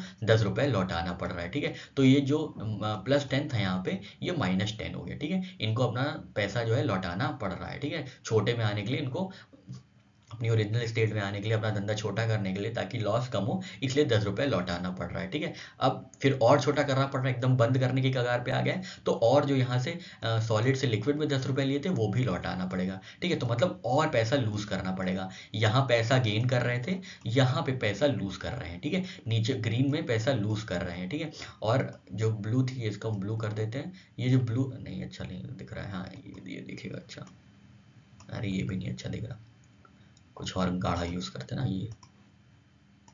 ये वाली जो रेड वाली स्टेट थी, ये क्या करते हैं, यहाँ पे इन्होंने पैसा लिया, ठीक है, इन्होंने पैसा लिया और अपना खूब धंधा बढ़ा किया, ठीक है, बढ़ाया एकदम बढ़िया से, बिजनेस अपना एक्सपैंड किया, पर क्या हुआ, रिसेशन आ गया, तो क्या हुआ, तब इनको क्या करना पड़ा, तब इनको अपने सारे एसेट्स बेचने पड़े, जितनी भी लाइबिलिटीज पूरी करने के लिए इनको अपने एसेट्स बेचने पड़ गए। कैसे बेचे इन्होंने, तो इन्होंने ऐसे बेचे कि -10 यहाँ हो गया और 10 फिर यहाँ हो गया, ठीक है, इन्होंने बेचना कैसे शुरू किया, 10 रुपये कम किया इधर, फिर और छोटा करना पड़ा तो 10 रुपये कम किया इधर, ठीक है, तो बस सेम प्रोसेस हीट का भी है, ठीक है, हीट जब सॉलिड से लिक्विड होगी तब हीट एनर्जी गेन कर रही है, लिक्विड से वेपर में हुई तब हीट एनर्जी गेन कर रही है, पर अब अगर वेपर से लिक्विड में जाना है, अब छोटी स्टेट में जाना है, तो क्या होगा, इनको अपना पैसा लूज करना पड़ेगा, अपनी हीट लूज करनी पड़ेगी, फिर जब लिक्विड को और छोटी स्टेट में सॉलिड स्टेट में जाना है तो और लूज करनी पड़ेगी हीट, ठीक है, तो यहाँ पे हीट ट्रांसफरेंस का जो मेथड है वो यहाँ पे एनर्जी गेन हो रही है और यहाँ पे एनर्जी लूज हो रही है, ठीक है, यहाँ पे एनर्जी लूज हो रही है, यहाँ पे एनर्जी गेन हो रही है, ठीक है, यही प्रोसेस है। तो कंडेंसेशन क्या प्रोसेस है, is a change of physical condition of matter from gas to liquid, जो गैस बनी थी, जो वेपर बनी थी, ये लिक्विड में चेंज हो गई, and it is the contrast phenomenon of vaporisation, ये वेपराइजेशन का कंट्रास्ट फिनोमिनन है, उल्टा फिनोमिनन है, जब यहाँ पे वेपर्स बन रहे थे, अब उन्हीं वेपर्स को क्या हुआ, इकट्ठा किया गया और खूब ठंडा किया गया, ठीक है, खूब ठंडा किया मतलब इनके पास जो भी एनर्जी थी उनको लूज किया गया, एनर्जी जब लूज की तो क्या हो गई, ये लिक्विड हो गए, ठीक है, हमने आपको यहाँ एग्जाम्पल से भी समझाने की कोशिश की है कि धंधा जब पहले धंधा बढ़ाना था, धंधा लगाना था, तो पहले 10 रुपये लिए, फिर धंधा और बढ़ना, यहाँ से धंधा शुरू किया तो लिक्विड हुआ, 10 रुपये यहाँ पे लिए, ठीक है, फिर धंधा और बड़ा करना पड़ा, और बड़ा करना था वेपर्स में करना था तो और 10 रुपये लिए, ठीक है, अब धंधा काफ़ी अच्छा चल रहा है, पर रिसेशन आ गया तो अब चीज़ें अपनी बेचनी पड़ी, कैसे बेचेंगे, जो 10 रुपये लिए थे, 10 रुपये के जो एसेट्स थे वो बेचने पड़े, ठीक है, वेपर से बेचने के बाद क्या हुए, तो वो लिक्विड हो गए, छोटी स्टेट में आ गए, ठीक है, अब और रिसेशन आ गया और कोरोना 3 साल चला गया आगे, तो क्या हुआ, और अपने एसेट्स बेचने लगे, जो 10 रुपये और जो बचे थे इनके पास, जो इन्होंने सॉलिड से लिक्विड टाइम पे लिए थे वो भी बेचना पड़ा, तो फिर ये अब सॉलिड हो गया, अब ओरिजिनल स्टेट में आ गए। इसमें क्या हो रहा था, इसमें ये पैसा ले रहे थे, मतलब एनर्जी एब्जॉर्ब कर रहे थे, जो उल्टा होगा कंडेंसेशन में, जब बड़ी स्टेट से छोटी स्टेट में आ रहे हैं तब क्या होगा, तब एनर्जी लूज होगी, ठीक है, एनर्जी लूज होके ये काम करेगा, और कंडेंसेशन यही करता है, ठीक है, वेपराइजेशन का उल्टा है, ठीक है, तो ये लिक्विडाइजेशन एक तरीके का मान लीजिए, वेपर्स का लिक्विडाइजेशन कब होगा, जब वेपर्स अपनी एनर्जी लूज करेंगे, ठीक है, वेपर्स अपनी एनर्जी लूज करेंगे। नेक्स्ट फिनोमेनन है हमारा फ्रीजिंग का, ठीक है, फ्रीजिंग का, ठीक है, अभी हमने क्या देखा, मेल्टिंग देखा, फिर हमने क्या देखा, बॉइलिंग देखा, फिर हमने क्या देखा, फिर हमने उल्टा देखा कंडेंसेशन, ठीक है, मेल्टिंग देखा, बॉइलिंग देखा, कंडेंसेशन फिर देखा, ठीक है, ये 0 डिग्री पे मेल्ट हो रहे थे। वाटर का लेते हैं अगर, तो वाटर 0 डिग्री पे मेल्ट हुआ और कितने डिग्री पे बॉईल हुआ, 100 डिग्री पे बॉईल हो गया, ठीक है। तो मतलब खूब हीट एनर्जी एब्जॉर्ब हुई थी मेल्टिंग से बॉइलिंग तक पहुंचने में, ठीक है, बॉइलिंग तक पहुंचने में, वेपर्स तक पहुंचने में। और वेपर्स कब कंडेंस हुआ, जब हमने हीट एनर्जी इसकी निकाल ली, हीट एनर्जी इसकी लूज कर दी, ठीक है। तब ये क्या हुआ, तो जो वेपर्स लगभग 200 डिग्री 300 डिग्री पे थे वो 100 डिग्री पे आ गए, ठीक है, वो 100 डिग्री पे आ गए और लिक्विड हो गए, ठीक है, वो 100 डिग्री पे आके लिक्विड हो गए। ये सारी बातें हम लोग ने देखी थी। अब हम लोग फ्रीजिंग देखते हैं। ये फ्रीजिंग क्या है, ये ट्रांजिशन फेज है। ट्रांजिशन फेज क्या है, जैसे हमने कॉन्डेंसेशन देखा था ना, हमने पहले स्टार्ट किया था मेल्टिंग से, फिर हम लोग मेल्टिंग में क्या हुआ, पानी हो गया, ठीक है, पानी हो गया ये, ठीक है। बॉइलिंग में क्या हुआ, ये जो पानी था ये वेपर हो गया, ठीक है, ये वेपर हो गया, ये वेपर है, ठीक है। फिर हमने क्या देखा, फिर हमने कॉन्डेंसेशन देखा। कॉन्डेंसेशन में क्या हुआ था, लिक्विडाइजेशन हो गया था, ये जो वेपर्स थे ये कन्वर्ट हो गए थे लिक्विड में, ठीक है, ये लिक्विड में कन्वर्ट हो गए थे, ठीक है। अब लिक्विड के आगे क्या होगा, अब इनसे और हीट एनर्जी ले ली गई, इनसे और पैसे ले लिए गए, तो ये और छोटी स्टेट में आ जाएंगे ना, तो और छोटी स्टेट में आ गए, मतलब लिक्विड कन्वर्ट हुआ किसमें, सॉलिड में, ठीक है। तो इसको कहते हैं फ्रीजिंग पॉइंट, ठीक है, इसको कहते हैं फ्रीजिंग पॉइंट, ठीक है। फ्रीजिंग पॉइंट मतलब अब ये जो वाटर है, ये जो वाटर है ये सॉलिड हो गया, ठीक है, वाटर ये जो है ये सॉलिड हो गया, ठीक है, ये सॉलिड हो गया, अलग अलग स्टेट में आ गया ना, ये अब सॉलिड हो गया, ठीक है। कब होगा, जब इसकी और हीट एनर्जी लूज करेगी, ठीक है। तो ये 100 डिग्री पे थे, ठीक है, 100 डिग्री पे ये क्या कन्वर्ट हुए, ये वेपर से क्या हुए, वेपर से लिक्विड हो गए। अब 100 से 0 डिग्री आ गई है, तो 0 डिग्री पे क्या हो गए, ये फ्रीज हो गए, मतलब सॉलिड हो गए, ठीक है, एकदम जम गए, ठीक है, फ्रीज हो गए, एकदम जम गए, ठीक है। तो ये फेज ट्रांजिशन है। It is a phase transition in which liquid turns into solid when its temperature is lowered below it's freezing point and this process is contrast of melting, ठीक है, कंट्रास्ट ऑफ मेल्टिंग, ठीक है। तो मतलब melt कितने पे हो रहा था, वाटर मेल्ट हुआ सॉलिड से लिक्विड पे 0 डिग्री में, ठीक है, 0 डिग्री में ये मेल्ट हुआ, 0 से 100 डिग्री पहुंचने के बाद ये बॉयल हुआ, ठीक है, ये 100 डिग्री पहुंचने के बाद बॉइलिंग हुआ, और फिर 100 पे पहुंचा, फिर 100 डिग्री के आगे क्या हुआ, ये वेपर बनने लगे, मतलब 100 डिग्री के आगे वेपर बनने लगे। फिर हमने कॉन्डेंसेशन अप्लाई किया, उल्टा, ठीक है, सारा फिनोमेना हमने रिवर्स कर दिया। हमने जो अभी तक हीट ली थी वो अभी तक हम अब हीट हम वापस ले रहे हैं, तो फिर ये 100 पे आया, फिर ये लिक्विड हो गया, ये लिक्विड हो गया, ठीक है, ये 100 डिग्री पे लिक्विड हो गया। फिर हमने इसको और इसकी हीट एनर्जी लूज करवाई, हीट एनर्जी इतनी लूज करवाई कि ये 0 डिग्री पे आ गया। तो 0 डिग्री पे क्या हुआ, ये जो लिक्विड थी ये एकदम अपने इकट्ठा होके सॉलिड बन गई, ठीक है, ये लिक्विड हो गई सॉलिड, ठीक है। तो फ्रीजिंग पॉइंट और मेल्टिंग पॉइंट देखिए सेम ही है, ठीक है, मेल्ट भी 0 डिग्री पे ही हो रहा है और फ्रीज भी 0 डिग्री पे ही हो रहा है, ठीक है। Freezing point of water is 0 degree, ठीक है, जो मेल्टिंग पॉइंट था वही फ्रीजिंग पॉइंट है, ठीक है, जिस पे मेल्ट हो रहा था उसी पे जम रहा है, ठीक है। The freezing point of the liquid and melting point of the solid is same, ठीक है। For example water freezes at 0 and ice melts at 0, both points are same, ठीक है। तो फ्रीजिंग और मेल्टिंग पॉइंट दोनों ही सेम है, ठीक है। आपको ये पूरा साइक्लिकल प्रोसेस समझ में आया कि हमने जहाँ से शुरुआत की थी मेल्टिंग से, अब वो फ्रीजिंग पॉइंट ही मेल्टिंग पॉइंट कहलाती है, ठीक है, फ्रीजिंग पॉइंट ही मेल्टिंग पॉइंट पे आ गई, ठीक है। तो यहाँ से शुरुआत की हमने, यहाँ से हमने मेल्टिंग हुई। मेल्टिंग कब हुई, जब हमने हीट एनर्जी बहुत प्रोवाइड की, हीट एनर्जी बहुत एब्जॉर्ब हुई, ठीक है। फिर मेल्टिंग से बॉइलिंग कब होने लग गई, जब हमने और हीट एनर्जी प्रोवाइड की और हीट एब्जॉर्प्शन हुआ और एनर्जी एब्जॉर्प्शन हुआ, ठीक है। फिर क्या हुआ, फिर कॉन्डेंसेशन हुआ, वेपर्स जो बने थे, ये जो वेपर्स बने थे, ये वेपर्स बने थे, यहाँ पे आप देख रहे हैं जहाँ पे येलो कलर हम बता रहे हैं, ठीक है। वेपर्स कब लिक्विड में आए, जब हमने हीट एनर्जी लेना शुरू किया, अब ठीक है, हम ये मान लेते हैं ग्रीन एनर्जी ने लेना शुरू किया, हीट एनर्जी माइनस होती गई, ठीक है, हीट एनर्जी माइनस होती गई, ठीक है। तो 100 डिग्री पे आए तो ये लिक्विड हुए, फिर जो ये लिक्विड थी इनसे और हीट एनर्जी माइनस की गई, ठीक है, और हीट एनर्जी ली गई वापस, तब ये जाके सॉलिड हो गए, ठीक है, तब ये सॉलिड हो गए और फिर क्या बन गए, ये मेल्टिंग पॉइंट पे आ गए। तो फ्रीजिंग और मेल्टिंग पॉइंट सॉलिड की बराबर होती है, ठीक है। इतना जो है कॉन्सेप्ट आपको आशा करते हैं समझ में आ गया होगा, ठीक है। अब ये सब देखने के बाद, ये सब हमने देखा, ये क्या हो रहा है, इसमें टेम्परेचर चेंज हो रहा है, ठीक है, टेम्परेचर हमने बदला था तब जाके ये स्टेट्स बदलते थे। अब क्या होगा, अगर सॉलिड ही वेपर बन जाए, ठीक है, सॉलिड लिक्विड में हो जाए या लिक्विड वेपर में हो जाए बिना टेम्परेचर चेंज किए, तब कैसे होगा ये फिनोमेना। अब हम लोग इसके बारे में देखेंगे, ठीक है। बिना टेम्परेचर चेंज किए अगर सॉलिड लिक्विड में कन्वर्ट हो जा रहा है, लिक्विड वेपर में कन्वर्ट हो जा रहा है, तब ये कैसे होगा, ये फिनोमेना अब हम लोग देखते हैं, ठीक है। तो ये दो तरीके के फिनोमेना होते हैं, इसको हम लोग लेटेंट हीट कहते हैं, ठीक है, लेटेंट हीट इसको कहते हैं, याद रखिएगा क्या कहते हैं, लेटेंट हीट। तो हमने यहाँ पे देखा मेल्टिंग पॉइंट देखा, हीट एनर्जी प्रोवाइड की गई, ठीक है, मेल्ट हुआ।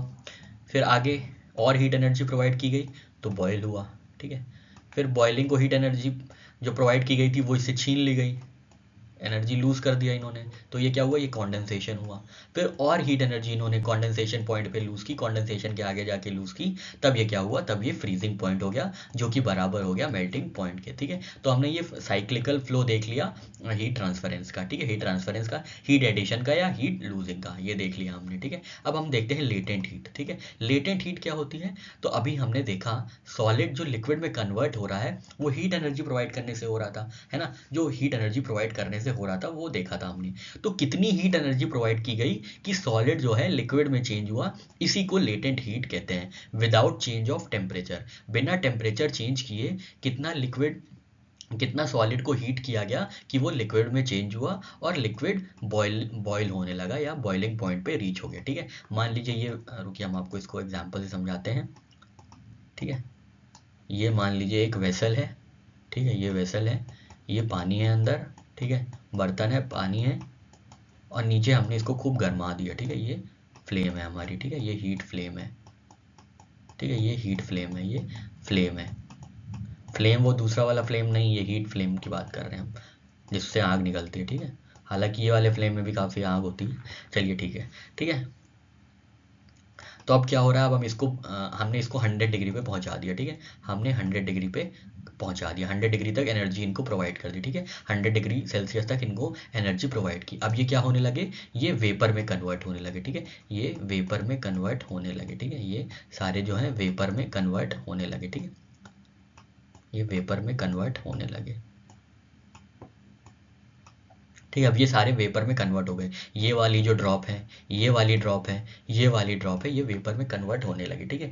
पर जैसे ही आपने 100 डिग्री पहुंचाया था ना, जहाँ पे 100 डिग्री पहुंचा, वैसे ही ये जो पहली वाली लिक्विड है, पहली वाली ड्रॉप है, अब मान लीजिए, रुकिए हम एक और कलर लेते हैं, हाँ ये वाला कलर ले लेते हैं, ये वाली जो ड्रॉप है, ये जहाँ पे हम स्क्वायर बना रहे हैं, आप देखिएगा ध्यान से यहीं पे कि पहली वाली जो ड्रॉप है, ये पहली वाली ड्रॉप है। 100 डिग्री पहुँचने के बाद, 100 डिग्री पहुँचने के बाद क्या हुआ, ये पहली वाली ड्रॉप क्या हुई, पहली वाली ड्रॉप वेपर में कन्वर्ट हुई, ठीक है। हम अभी भी हीट एनर्जी प्रोवाइड किए जा रहे हैं, ठीक है। अब क्या हुआ, अब सेकेंड जो ड्रॉप होगी वो कन्वर्ट होगी, ठीक है, वो कन्वर्ट हुई, ठीक है, ये सेकेंड ड्रॉप थी, ठीक है। अब ये कन्वर्ट हुई, थर्ड कन्वर्ट हुई, ठीक है, थर्ड कन्वर्ट हुई, ये थर्ड लिक्विड ड्रॉप है, ठीक है, लिक्विड की थर्ड ड्रॉप है, ये कन्वर्ट हुई, ठीक है। इसी तरीके से सारी ड्रॉप्स जो है कन्वर्ट होंगी वेपर्स में, ठीक है। तो जब तक यहाँ पे वेपर्स में सारी की सारी ड्रॉप्स कन्वर्ट नहीं हो जाती, तब तक इसका टेम्परेचर जो है 100 डिग्री ही रहेगा, ठीक है। यही इसका मतलब है विदाउट चेंज ऑफ टेम्परेचर, इनमें कोई टेम्परेचर चेंज नहीं होगा, ठीक है। जब तक ये सारी जो लिक्विड है, ये अलग अलग लिक्विड है ना, हम और लिक्विड बना देते हैं ढेर सारी, ये जब तक सारी की सारी जो लिक्विड है ये वेपर्स में नहीं कन्वर्ट हो जाएंगी, तब तक इस वेसल का, इस पूरे लिक्विड का जो टेम्परेचर है वो कितना रहेगा, वो 100 डिग्री रहेगा। और जितनी हीट प्रोवाइड की जा रही है, ठीक है, जितनी हीट प्रोवाइड की जा रही है इस लिक्विड को चेंज करने में, वेपर्स में, लिक्विड को चेंज करने में वेपर्स में, उसी को हम कहते हैं लेटेंट हीट, ठीक है। लेटेंट हीट इसी को कहते हैं, जितनी भी हीट चाहिए होती है किसी भी मैटर की स्टेट को चेंज करने में, ठीक है, किसी भी मैटर के स्टेट को चेंज करने में जितनी भी हीट चाहिए होती है वो लेटेंट हीट होती है। पर ध्यान में रखना क्या है, विदाउट चेंज ऑफ टेम्परेचर, ठीक है। यहाँ हमने बताया आपको, जब तक ये पूरी बॉयल नहीं हो जाती है, तब तक ये पूरी वेसल का और लिक्विड जो अंदर है उसका टेम्परेचर क्या रहेगा, 100 डिग्री रहेगा। फिर क्या होगा, जैसे ये लास्ट, मान लीजिए ये लास्ट है ना, ये ग्रीन वाली देख रहे हैं, जो ग्रीन हमने स्क्वायर बनाया है ये लेफ्ट पेन में, ठीक है, ये यहाँ पे आप देख लीजिए, ये ग्रीन जो लास्ट है, मान लीजिए ये लास्ट लिक्विड ड्रॉप है, ठीक है। लास्ट लिक्विड ड्रॉप जैसे ही वेपर्स में कन्वर्ट हुई, तब इसका टेम्परेचर बढ़ जाएगा, ठीक है। तब क्या होगा, स्टीम्स का टेम्परेचर बढ़ जाएगा और ये सुपर स्टीम्स हो जाएंगे, ठीक है, ये सुपर स्टीम्स हो जाएंगी और हीट एनर्जी अपने में एब्सॉर्ब करने लग जाएंगी, ठीक है। पर जब तक ये लास्ट नहीं होगा, मान लीजिए ये सेकेंड लास्ट ड्रॉप है, तो जब तक ये कन्वर्ट हो रही है वेपर्स में, तब तक इस पूरे वेसल का, इस पूरे केटल का, इस पूरे बर्तन का जो टेम्परेचर है वो 100 डिग्री ही रहेगा, ठीक है। तो चेंज ऑफ टेम्परेचर नहीं हो रहा है, खाली स्टेट चेंज हो रहा है, लिक्विड से वेपर में चेंज हो रहा है विदाउट चेंजिंग टेम्परेचर, ठीक है। टेम्परेचर 100 ही है, पर लिक्विड से वेपर में हुआ जा रहा है, ठीक है। तो ये होता है लेटेंट हीट, ठीक है, ये याद रखिएगा, ये होता है लेटेंट हीट। अब दो तरह की लेटेंट हीट होती है, लेटेंट हीट ऑफ मेल्टिंग और लेटेंट हीट ऑफ वेपराइजेशन। ये तो हमने देखा ही था, मेल्टिंग पॉइंट एक तरीके से और बॉइलिंग बॉइलिंग पॉइंट या वेपराइजेशन पॉइंट, ठीक है। तो वही बात हो गई अभी जो हमने पढ़ के आए हैं कि किसी भी सॉलिड को लिक्विड में कन्वर्ट करने के लिए क्या करना होगा, लेटेंट हीट ऑफ मेल्टिंग देखनी होगी, ठीक है। सॉलिड को लिक्विड में कन्वर्ट करने के लिए क्या चाहिए होगा, एनर्जी चाहिए होगी। हमने बताया था धंधा शुरू करने के लिए क्या चाहिए, लिक्विड चाहिए, मतलब लिक्विडिटी चाहिए, लिक्विडिटी चाहिए लिक्विड में लाने के लिए, ठीक है। तो मतलब हीट एनर्जी को खूब एब्जॉर्ब किया जाएगा, हीट एनर्जी ट्रांसफर होगी। अब कितनी हीट एनर्जी ट्रांसफर होगी सॉलिड को लिक्विड चेंज करने में, इसी को कहते हैं लेटेंट हीट ऑफ मेल्टिंग, ठीक है, लेटेंट हीट ऑफ मेल्टिंग। और साथ ही साथ क्या याद रखना है कि टेम्परेचर नहीं चेंज होना चाहिए, ठीक है, टेम्परेचर नहीं चेंज होना चाहिए। ये सॉलिड है, ये पूरी आइस है, ठीक है, ये आइस के ये मॉलिक्यूल्स हैं, ठीक है, ये आइस के मॉलिक्यूल्स हैं, याद रखिएगा, ये वेपर्स नहीं है, ठीक है, ये इसको हम बता दें, ये आइस है, ठीक है, आइस है, ये इनके मॉलिक्यूल बहुत नज़दीक नज़दीक हैं, ठीक है, नज़दीक नज़दीक मॉलिक्यूल्स हैं, ठीक है, खूब नज़दीक नज़दीक मॉलिक्यूल्स हैं। तो इनको अलग अलग करने के लिए, इनको इंटर मॉलिक्यूलर फोर्सेस को दूर दूर करने के लिए, जब ये दूर दूर होंगे तभी तो लिक्विड स्टेट में आएंगे, ठीक है। तो ये जो इंटर मॉलिक्यूल्स हैं, मतलब ये अंदर के एटम्स हैं, मॉलिक्यूल्स हैं, इनको तोड़ने के लिए जो एनर्जी चाहिए होती है वही लेटेंट हीट होती है, ठीक है। इनको तोड़ने के लिए जो एनर्जी चाहिए होती है, इनको अलग अलग करने के लिए, सेपरेट करने के लिए, दूर दूर करने के लिए जो एनर्जी चाहिए होती है वही लेटेंट हीट होती है। यही क्या होती है, LH होती है, लेटेंट हीट होती है, ठीक है, लेटेंट हीट यही होती है, ठीक है, विदाउट चेंजिंग ऑफ टेम्परेचर, ठीक है, टेम्परेचर चेंज किए बिना। अब मान लीजिए ये यहाँ पे सॉलिड है, ठीक है। अब 0 डिग्री पे सॉलिड ही क्या हो रहा है, ये पहला इसका कण है, ठीक है, पहला एटम है या पहला पार्टिकल है सॉलिड का, याद रखिएगा, सॉलिड आइस का ये पहला पार्टिकल है, ठीक है, ये पहला पार्टिकल है, दिख रहा है ना आपको, यहाँ पे हम जहाँ पे दिखा रहे हैं थोड़ा सा ऐसे ऐसे कर्सर मूव कर रहे हैं, वहाँ पे ध्यान दीजिएगा, ठीक है। ये सॉलिड आइस है पूरी, ये इसका पहला पार्टिकल है, ठीक है। पहला पार्टिकल कब है, जब पहला पार्टिकल क्या कर रहा है, पहला पार्टिकल मेल्ट होके क्या हुआ, ये सॉलिड था, मेल्ट होके लिक्विड हो गया, ये लिक्विड हो गया, ठीक है। ये कब हुआ, 0 डिग्री पे हुआ, ठीक है, ये 0 डिग्री सेंटीग्रेड पे हुआ ये काम, ठीक है। तो अब जब तक सारे के सारे जो मेल्ट होके लिक्विड नहीं हो जाएंगे, तब तक इस बर्फ की सिल्ली की जो टेम्परेचर है वो 0 डिग्री रहेगी, ठीक है, 0 डिग्री रहेगा, ठीक है, 0 डिग्री रहेगा, 0 डिग्री रहेगा, जब तक ये जो लास्ट पार्टिकल है, जब तक ये पूरा मेल्ट होके लिक्विड नहीं हो जाता तब तक इसका 0 डिग्री ही रहेगा। तो यहाँ पे क्या हो रहा है, चेंज ऑफ टेम्परेचर नहीं हो रहा है, बस स्टेट चेंज हो रही है लिक्विड से सॉलिड से लिक्विड में, ठीक है, सॉलिड से लिक्विड में। फिर जैसे ही ये सारा पानी हो जाएगा, एकदम से पानी हो जाएगा, तब इसका टेम्परेचर चेंज हो जाएगा, ठीक है। पर जब तक आखिरी कण इसका सॉलिड का आखिरी कण लिक्विड में नहीं चेंज हो जाता, और वो लिक्विड में चेंज, मतलब लिक्विड में चेंज नहीं हो जाता, तब तक टेम्परेचर नहीं चेंज होगा, तब तक टेम्परेचर नहीं चेंज होगा, यही होती है लेटेंट हीट, ठीक है, यही होती है लेटेंट हीट। जब तक आखिरी कण जो है, आखिरी क्यूब ऑफ आइस है, वो लिक्विड में नहीं कन्वर्ट हो जाती, तब तक टेम्परेचर नहीं चेंज होगा। और जितनी भी एनर्जी चाहिए इस सॉलिड क्यूब को कन्वर्ट होने में, हाँ, लिक्विड में, इसी को लेटेंट हीट कहते हैं, ठीक है। तो ये हो गई हमारी latent heat of melting. Required energy converting for solid into liquid phase is called as latent heat of melting. Value क्या है लेटेंट हीट की, 3.34 इंटू 10⁻⁵ जूल पर केजी, ये वैल्यू है, थोड़ा सा हल्का सा दिमाग में रखिएगा, ठीक है। तो ये यहाँ पे ये मेल्टिंग हुई, ठीक है। मेल्टिंग क्यों चाहिए होती, लेटेंट हीट क्यों चाहिए होती है, हमने बताया आपको, क्योंकि यहाँ पे इंटरमॉलिक्यूलर फोर्सेस बहुत ज़्यादा स्ट्रॉन्ग है। अब ऐसे तो आप इसको लिक्विड में कन्वर्ट नहीं कर पाएंगे, मार के पीट के ठोक के, ठीक है। इसको कैसे कन्वर्ट करेंगे, इसको एनर्जी प्रोवाइड करके, ठीक है। एनर्जी जब बहुत नज़दीक नज़दीक होते हैं तब बहुत ज़्यादा एनर्जी चाहिए होती है, ठीक है, बहुत नज़दीक लोग रहते हैं तो उनको अलग करने में बहुत ज़्यादा एनर्जी चाहिए होती है, ठीक है। जैसे जो आप देख रहे हैं हम लोग देश में कि खाप पंचायत हैं, ठीक है, वो बहुत एनर्जी है उनमें, बहुत ज़्यादा पावरफुल है वो, ठीक है, बहुत ज़्यादा पावरफुल है। तो उनके खिलाफ जाना बहुत कठिन काम हो जाता है ना, कई बार हमने देखा है, कभी कभी बहुत अजीबोगरीब वो डिक्टेट्स निकाल देते हैं, अजीबोगरीब शासन निकाल देते हैं, ठीक है। तो खाप पंचायत बहुत स्ट्रांग है, तो उनको अलग अलग करना बहुत मुश्किल है, ठीक है, इसलिए बहुत ज़्यादा एनर्जी लगती है, ठीक है। अब एनर्जी किसकी आ जाती है, डायरेक्ट हाई कोर्ट की या सुप्रीम कोर्ट की ही एनर्जी आ जाती है कि खाप पंचायत आप ऐसा नहीं बोल सकते हैं, आप कोई कोर्ट नहीं है, ठीक है। तो खाप पंचायत के पास बहुत एनर्जी है, वो एकदम सॉलिड है। पर जब सुप्रीम कोर्ट या हाई कोर्ट की एनर्जी लगती है ढेर सारी, और सुप्रीम कोर्ट हाई कोर्ट की बहुत एनर्जी होती है, तो उन एनर्जी होती है तब जाके सॉलिड खाप पंचायत अलग अलग लिक्विड में हो जाते हैं, पिघल जाते हैं कि ठीक है भैया हम कुछ नहीं करेंगे, ठीक है। ये एक एग्जाम्पल था, आप याद रखिएगा। तो जितनी भी लेटेंट हीट चाहिए, जितनी भी हीट चाहिए, जितनी भी हीट एनर्जी चाहिए किसी सॉलिड को लिक्विड में कन्वर्ट करने में, यही लेटेंट हीट ऑफ मेल्टिंग होती है। और लेटेंट हीट क्यों होती है, क्योंकि अंदर मॉलिक्यूलर फोर्सेज होती हैं जिनको वीक करके ही एक स्टेट से दूसरी स्टेट में चेंज किया जा सकता है। बिना इंटरमॉलिक्यूलर फोर्सेस के लूज हुए सॉलिड लिक्विड में नहीं कन्वर्ट होगा, वो सॉलिड में ही बना रहेगा, ठीक है। तो उनको लिक्विडिटी में करने के लिए, लिक्विड में कन्वर्ट करने के लिए उन्हें ढेर सारी एनर्जी प्रोवाइड करनी होती है। तो इसको कहते हैं लेटेंट हीट ऑफ मेल्टिंग, ठीक है।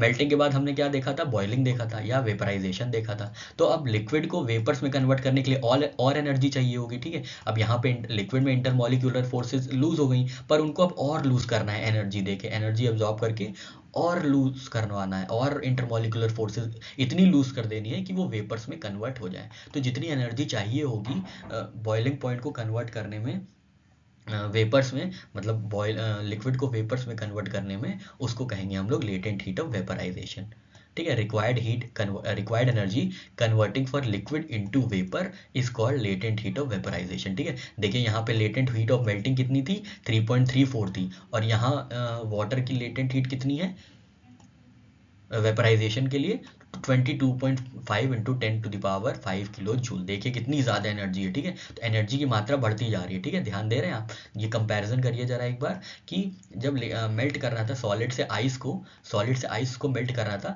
तो सिर्फ इतनी एनर्जी चाहिए थी हमको, दिख रहा है ना आपको, जो रेड रेड हम अंडरलाइन कर रहे हैं, डार्क कर रहे हैं, ठीक है। तब इतनी एनर्जी चाहिए थी, ठीक है। तो value of latent heat of ice is 3.34 into 10⁵ joule per KG. मतलब आइस को लिक्विड करने में, वाटर करने में, पानी करने में कितनी एनर्जी चाहिए थी, 3.34 इंटू 10⁵ जूल पर केजी। पर उसी पानी को जो लिक्विड में था उसको वेपर में कन्वर्ट करने के लिए इतनी ज़्यादा एनर्जी चाहिए, ठीक है, 22.5 इंटू 10⁵ जूल पर केजी, ठीक है।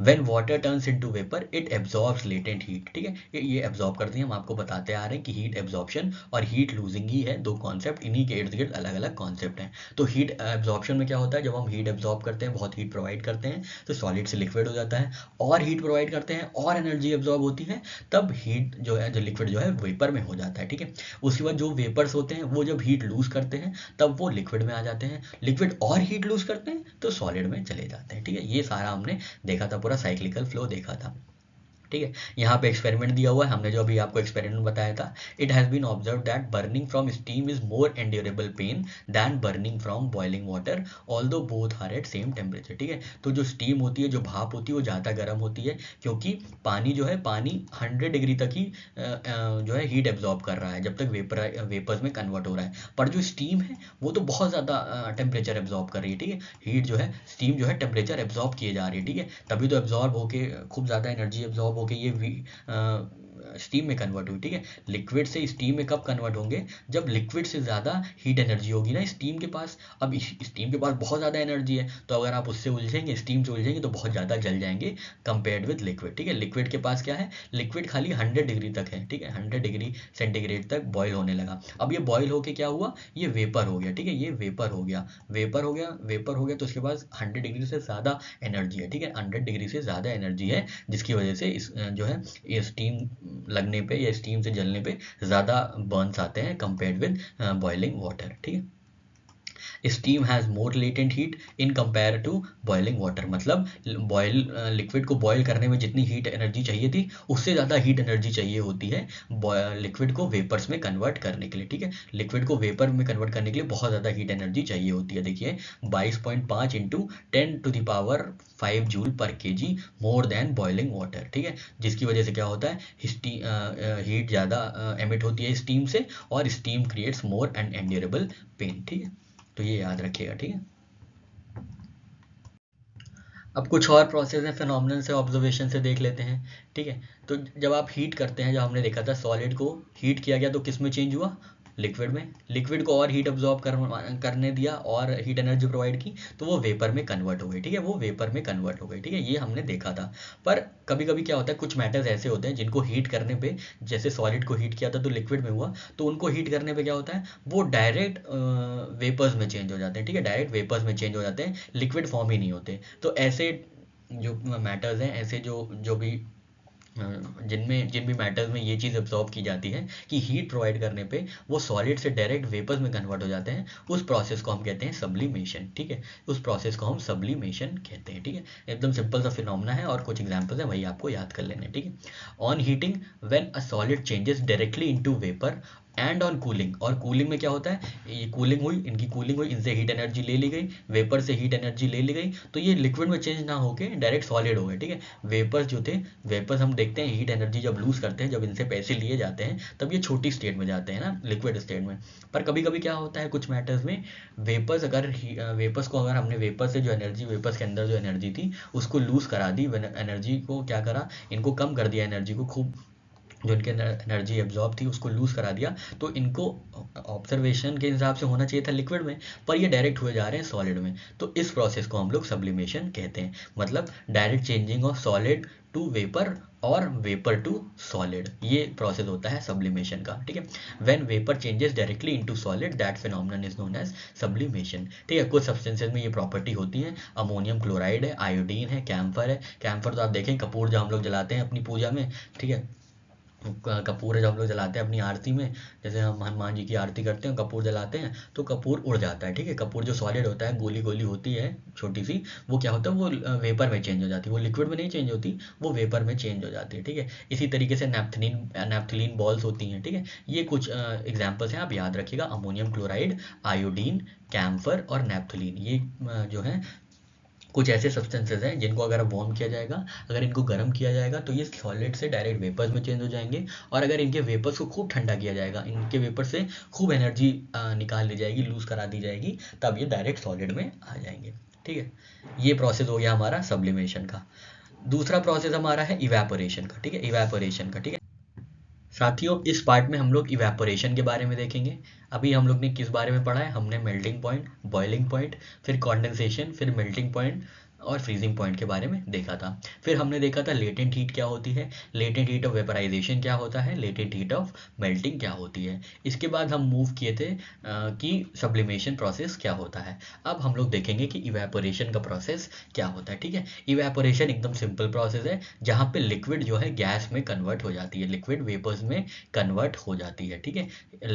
लिक्विड वेपर्स में कन्वर्ट हो जाती है, usually at the surface, usually at the surface without needing to boil, ठीक है, उबलने नहीं लगता है, ठीक है। ये यहाँ पे हम आप इसको समझाते हैं आपको। ये मान लीजिए एक वेसल है, ये पानी है, ये लिक्विड्स में ही होता है इवेपोरेशन, ठीक है, ये याद रखिएगा, ये तो आपको पता ही होगा, फिर भी बता दें, सॉलिड नहीं इवेपोरेट होते हैं, खाली लिक्विड इवेपोरेट होती है, ठीक है। नीचे से हम क्या कर रहे हैं, यहाँ पे एनर्जी प्रोवाइड कर रहे हैं, येलो येलो पे देखिएगा, ये जो हम आपको डार्क कर रहे हैं, ये मान लीजिए एनर्जी है, ये हीट है, ठीक है, हीट एनर्जी प्रोवाइड कर रहे हैं, ठीक है, हीट एनर्जी प्रोवाइड कर रहे हैं। अब क्या होगा, अब ये जो ऊपर वाला लेयर है ना, ऊपर वाला लेयर गर्म हो गया और ऊपर वाला लेयर भाप बन गया, ठीक है, ऊपर वाला लेयर भाप बन गया, ठीक है, ऊपर वाला लेयर भाप बन गया। बॉयल कब होता है, जब पूरे के पूरे जो लिक्विड्स हैं, ये वाली लेयर, ये वाली लेयर और ये वाली लेयर क्या हो गई, वेपर्स में कन्वर्ट हो गई, तब ये पूरा बॉयल हो जाता है। लेकिन इवेपोरेशन कब होता है, जब अपर सरफेस की जो लेयर्स हैं, ये जो हम बता रहे हैं आपको वायलेट कलर में, यहाँ पे ये दिख रहा है ना आपको, राइट, एक्सट्रीम टॉप राइट पे देखिए, एक्सट्रीम टॉप राइट पे, ठीक है। तो यहाँ पे क्या हो रहा है, यहाँ पे हम देख रहे हैं कि सिर्फ अपर लेयर जो है ये बॉयल हो रही है, या अपर लेयर सिर्फ वेपर्स में कन्वर्ट हो रही है, बाकी जो नीचे की लेयर्स हैं ये अभी भी स्टिल है, ठीक है। तो मतलब बॉयल नहीं हो रहा है, बस इवेपोरेट हो रहा है। बॉयल कब होगा, जब सारी की सारी लेयर्स जो है कन्वर्ट हो जाए वेपर्स में, तब वो बॉइलिंग हो जाएगी, ठीक है। अभी सिर्फ अपर लेयर हो रहा है, ठीक है। तो यहाँ पे हमें ये चीज़ याद रखनी है, इवेपोरेशन में 3-4 चीज़ें हैं, देखते हैं क्या है, कि सबसे पहले लिक्विड से गैस में कन्वर्ट हो रही है, ये एक बात है, ठीक है, एक डायमेंशन ये है इसका। यूजुअली एट द सरफेस, ये यूजुअली एट द सरफेस अलग एक और डायमेंशन है, 2 डायमेंशन हो गए। और 3 डायमेंशन ये है कि it happens when molecules in a liquid gain enough energy to escape into air as vapour, ठीक है। तो बस ये तो खैर ज़्यादा एक्सप्लेनेशन हो गया, इतना ज़्यादा एक्सप्लेनेशन की ज़रूरत नहीं है, बस ये याद रखिएगा। इवेपोरेशन क्या होता है, तो evaporation is turning of liquid into gas, ठीक है, यूजुअली एट द सरफेस, ठीक है। तो लिक्विड गैस में कन्वर्ट हो रहा है, एक पॉइंट ये हो गया, और कहाँ पे हो रहा है, यूजुअली एट द सरफेस, तो ये एक पॉइंट ये हो गया, ये दूसरा पॉइंट हो गया, और पहला पॉइंट क्या था, लिक्विड टर्निंग इनटू गैस, ठीक है, यही होता है इवेपोरेशन, ठीक है। इवेपोरेशन के कुछ की पॉइंट्स देख लेते हैं। तो इवेपोरेशन जो है सरफेस फिनोमेनन है, ठीक है, सरफेस पे ही होता है, अंदर नहीं होता है, ठीक है। ये बहुत बड़ा समुंदर है, समुंदर की जो ऊपरी सतह है वहीं से इवेपोरेशन होगा, ठीक है। Evaporation only happens at surface of liquid, ठीक है, सरफेस ऑफ लिक्विड पे होता है, ये हमने बात की है। Molecules at the top have enough energy to break free into air, जो मॉलिक्यूल्स होते हैं ऊपर की एनर्जी में, उनके पास इतनी एनर्जी हो जाती है कि वो वेपर में कन्वर्ट हो जाते हैं, ठीक है। Unlike boiling which happens through out liquid, ठीक है। तो हमने आपको बताया था यहाँ पे ऐसे लिक्विड होती है, ये कोई वेसल है, ठीक है, वेसल है, तो ऊपर लेयर सिर्फ सरफेस लेयर ही क्या हो रही है, वाष्प में कन्वर्ट हो रही है, इवेपोरेशन हो रहा है। बाकी जो नीचे की लेयर्स हैं वो ठंडी हैं, शीतल हैं, अभी वो आराम से हैं, उनमें कोई डिफरेंस नहीं हो रहा है, क्रिएट हो रहा है, ठीक है। पर जब सारे के सारे बॉयल होने लग जाएंगे, मतलब क्या होगा, सारे के सारे वेपर्स में कन्वर्ट हो जाएंगे, तो ये बॉयल होने लगता है, ये बॉइलिंग चीज़ हो गई, ठीक है। इवेपोरेशन से सरफेस पे काम करता है, ठीक है। एनर्जी गेन होती है, ये तो हमने बताया था आपको, अगर किसी स्टेट को चेंज करना है तो या तो एनर्जी यूज करनी पड़ेगी या तो एनर्जी गेन करनी पड़ेगी। तो ये बड़ी स्टेट में जा रहे हैं, लिक्विड अब कन्वर्ट हो रहे हैं वेपर स्टेट में। वेपर स्टेट को हम मानते हैं बड़ी स्टेट है, ठीक है, क्योंकि वेपर्स हर जगह जा सकते हैं, मतलब ऊपर तक जा सकते हैं ना, मतलब ऊपर एकदम हवा आकाश तक जा सकते हैं, तो वो बड़ी स्टेट हो गई। लिक्विड खाली जमीन में ही रह सकते हैं, ठीक है। तो ये होता है कि एनर्जी गेन हुई, ठीक है, एनर्जी गेन हुई जिसकी वजह से ये इवेपोरेशन हुआ। When they gain enough energy they can move faster and escape into air as gas, ठीक है। कूलिंग इफेक्ट देते हैं, ठीक है। A high energy molecules leave remaining liquid cools down, ठीक है। As high energy molecules leave, जो high energy molecules हैं वो क्या होता है, वो जब निकल जाते हैं तो जो बची हुई लिक्विड होती है वो कूल डाउन हो जाती है, because average energy of remaining molecule decreases, ठीक है। तो ये इनके पास बहुत ज़्यादा एनर्जी थी, ये एनर्जी लेके चले गए, इन बेचारों के पास, नीचे वाले लेयर्स के पास, ये यहाँ पे हम समझा रहे हैं, आप ध्यान दीजिएगा कि यहाँ पे वॉयलेट से समझा रहे हैं, ये जो ऊपर वाले थे, ऊपर वाली लेयर थी, ये ऊपर वाली जो लेयर थी, ये ढेर सारी एनर्जी लेके निकल गई, इन्हीं के पास सबसे ज़्यादा एनर्जी होगी, तभी तो ये क्या हुई, तभी तो ये वेपर्स में कन्वर्ट हो गए। और नीचे वाले जो हैं इनके पास एनर्जी कम थी, इसलिए तो मूव नहीं कर पाए, इवेपोरेट नहीं कर पाए, इनके पास एनर्जी कम थी, ठीक है। तो ये क्या करेंगे, इनके पास एनर्जी कम थी तो ये कूलिंग इफेक्ट देंगे ना, कूलिंग इफेक्ट देंगे, क्योंकि इनके पास एनर्जी कम है, जो बहुत ज़्यादा एनर्जी वाले थे वो वाष्प पे कन्वर्ट हो गए, इवेपोरेट हो गए, उड़ गए, ठीक है। इनके पास एनर्जी कम होगी इसलिए ये कूलिंग इफेक्ट देंगे, ठीक है, कूलिंग इफेक्ट देंगे, ठीक है। तो ये 3 पॉइंट्स हैं, आप याद रखिएगा, सरफेस फिनोमिनन, एनर्जी गेन और कूलिंग इफेक्ट, ठीक है। सरफेस फिनोमिनन, एनर्जी गेन और कूलिंग इफेक्ट। कुछ एग्जांपल्स देख लेते हैं एवरीडे के, ठीक है। हम लोग बाहर कपड़ा क्यों सुखाते हैं अपना, क्यों सुखाते हैं, क्योंकि जो वेट क्लोथ होते हैं, गीले कपड़े होते हैं, उनके क्या होते हैं, उनके सरफेस पे, और ये मान लीजिए तार है, डारा है हमारा, हम लोग इसको डारा कहते हैं, डारे पे कपड़े डले हुए हैं, ठीक है। ये मान लीजिए कपड़े डले हुए हैं, ठीक है, कपड़े डले हुए हैं, कपड़े यहाँ पे डले हुए हैं, ठीक है, कपड़े डले हुए हैं। अब यहाँ से क्या हुआ, ये जो इनके सरफेस लेयर है यहाँ से इवेपोरेट होने लगे, जो पानी था यहाँ पे, गीले कपड़ों का पानी था, मतलब लिक्विड थी, वो इवेपोरेट होने लगी। इसके बाद जब एकदम सारी जो लिक्विड है इवेपोरेट हो जाएगी तो क्या होगा, तब ये क्या है, सूख जाएंगे, ठीक है, तब ये सूख जाएंगे, ठीक है, तब ये सूख जाएंगे। Wet cloth dry in the sun because water molecules absorb heat and escape as vapour into air, ठीक है, तो सूख जाते हैं, ठीक है। Puddles disappearing after rain, puddles slowly disappear as water molecules evaporate into the atmosphere even if puddle is not boiling, ठीक है। puddle होता है, उसमें क्या होता है, धीरे धीरे वो जो puddles होते हैं रेन में छप छप होते हैं, वो धीरे धीरे डिसअपियर होने लग जाते हैं, क्योंकि वाटर जो है इवेपोरेट होने लग जाता है, ठीक है।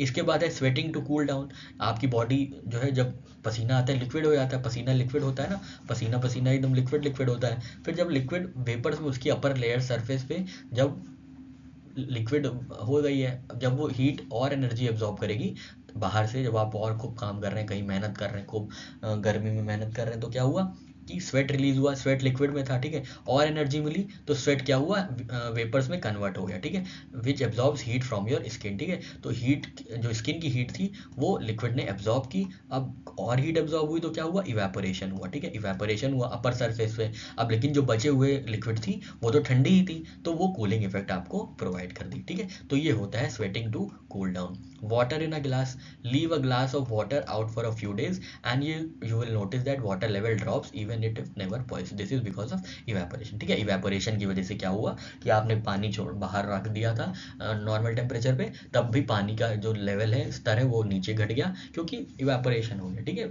ऐसा नहीं है कि बस खौलते पानी में ही इवेपोरेशन होता है या खौलते पानी में ही स्तर कम होता है, इवेपोरेशन से भी पानी कम हो जाता है। इवेपोरेशन से क्या होता है, सिर्फ अपर सरफेस जो है वो निकल जाती है बाहर, इवेपोरेट हो जाती है, बाकी जो नीचे वाली सरफेस रहती है वो ठंडी रहती है, ठीक है। हाउ इवेपोरेशन वर्क्स, तो ये हमने देखा था, हीट सोर्स, सनलाइट, एयर और any warm surface provides heat energy, molecules at the surface absorb energy and start moving faster, ये हमने देखा था।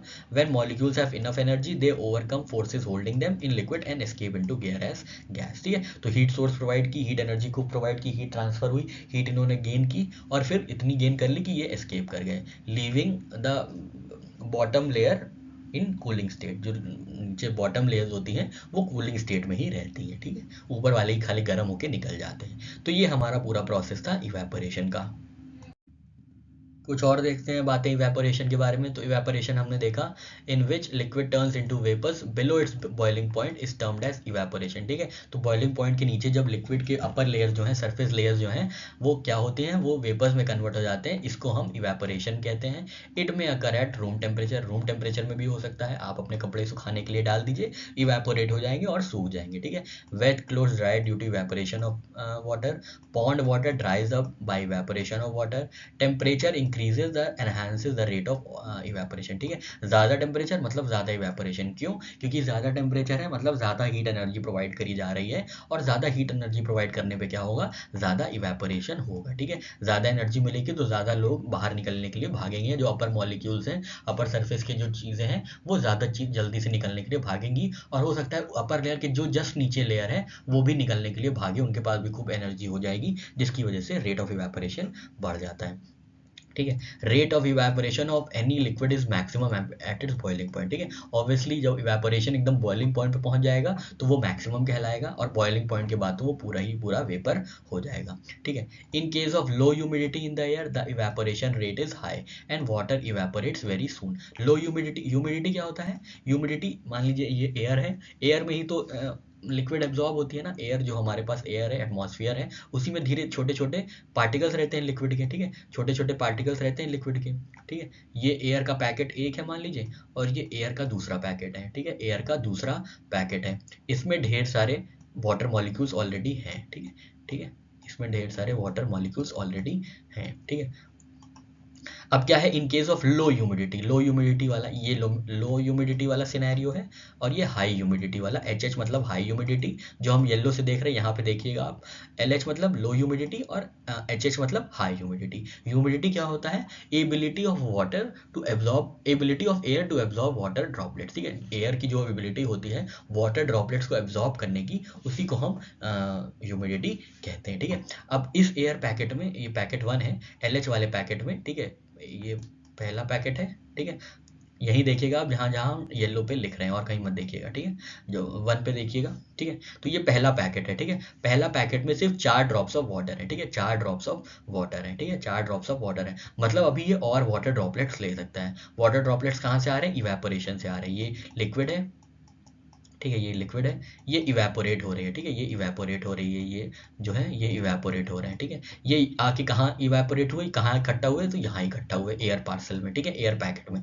यहाँ यहाँ ये इकट्ठा हो गए, ठीक है। दिख रहा है ना आपको, येलो येलो आप देखिएगा, येलो येलो जहाँ जहाँ हम सर्कल बना रहे हैं, ठीक है। तो यहाँ पे देखिए ढेर सारे लिक्विड, ढेर सारा इवेपोरेशन हो गया। ढेर सारा इवेपोरेशन क्यों हुआ, क्योंकि लो ह्यूमिडिटी थी। ह्यूमिडिटी क्यों लो थी, मतलब ह्यूमिडिटी लो का मतलब क्या था, कि मतलब इनके पास, इन एयर पार्सल के पास, इस एयर पैकेट के पास, ये वाली एयर पैकेट के पास अभी जगह थी कि और लिक्विड ड्रॉपलेट्स को एब्जॉर्ब किया जाए या अकोमोडेट किया जाए, एडजस्ट कर लिया जाए, ठीक है, एडजस्ट कर लिया जाए। तो यहाँ पे देखा गया लो ह्यूमिडिटी मतलब हाई इवेपोरेशन, ठीक है, इवेपोरेशन रेट हाई रहेगा जब लो ह्यूमिडिटी रहेगी, ठीक है। तो इतना आपको समझ में आ गया। अब ग्रीन वाले पोर्शन पे, ग्रीन जहाँ हम बना रहे हैं, ग्रीन टिक लगा रहे हैं, वहाँ देखिएगा ये, ठीक है, ग्रीन टिक जहाँ लगा रहे हैं, ग्रीन ऐसे ऐसे कर रहे हैं ना, ये देखिएगा ये वाला पैकेट, ये पैकेट 2 है, इसमें ऑलरेडी इतने लिक्विड्स हो चुके हैं, ठीक है, इसमें ऑलरेडी इतने लिक्विड्स हो चुके हैं, ठीक है। अब क्या हुआ, अब ये लिक्विड है, ये लिक्विड है, यहाँ से इवेपोरेट होना शुरू हुए, ठीक है।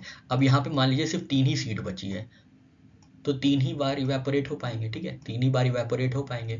ये 3 इवेपोरेट हुए, बाकी ये लोग नहीं इवेपोरेट हो पाए, मतलब जो है इवेपोरेशन कम हो गया। जब हाई ह्यूमिडिटी थी तब ह्यूमिडिटी का जो, जब हाई ह्यूमिडिटी थी तब एयर पैकेट में कम जगह थी और लिक्विडिटी को एब्जॉर्ब करने के लिए, और लिक्विड एब्जॉर्ब, और लिक्विड ड्रॉप को एब्जॉर्ब करने के लिए, ठीक है, जिसकी वजह से इवेपोरेशन कम हो गया। अभी इनके पास ज़्यादा जगह होती, जैसे केस 1 था, तो ये ज़्यादा इवेपोरेट कर जाते, ठीक है। तो ये बस यही याद रखिएगा, low humidity high evaporation, high humidity low evaporation. क्यों, क्योंकि ह्यूमिडिटी डिपेंड करती है किस पे, एयर पैकेट्स पे, एयर पार्सल पे, कि कितना एयर पैकेट जो है होल्ड कर रहा है लिक्विड ड्रॉप्स को। ज़्यादा लिक्विड ड्रॉप्स को होल्ड कर रहे हैं तो कैसे इवेपोरेशन होगा, ऑलरेडी जब ढेर सारी लिक्विड हमारे पास है तो हम अब कहाँ से ले लेंगे, और इवेपोरेशन कैसे होगा। तो यही एक फिनोमिनन है इसका, इवेपोरेशन और ह्यूमिडिटी का रिलेशन है, ठीक है।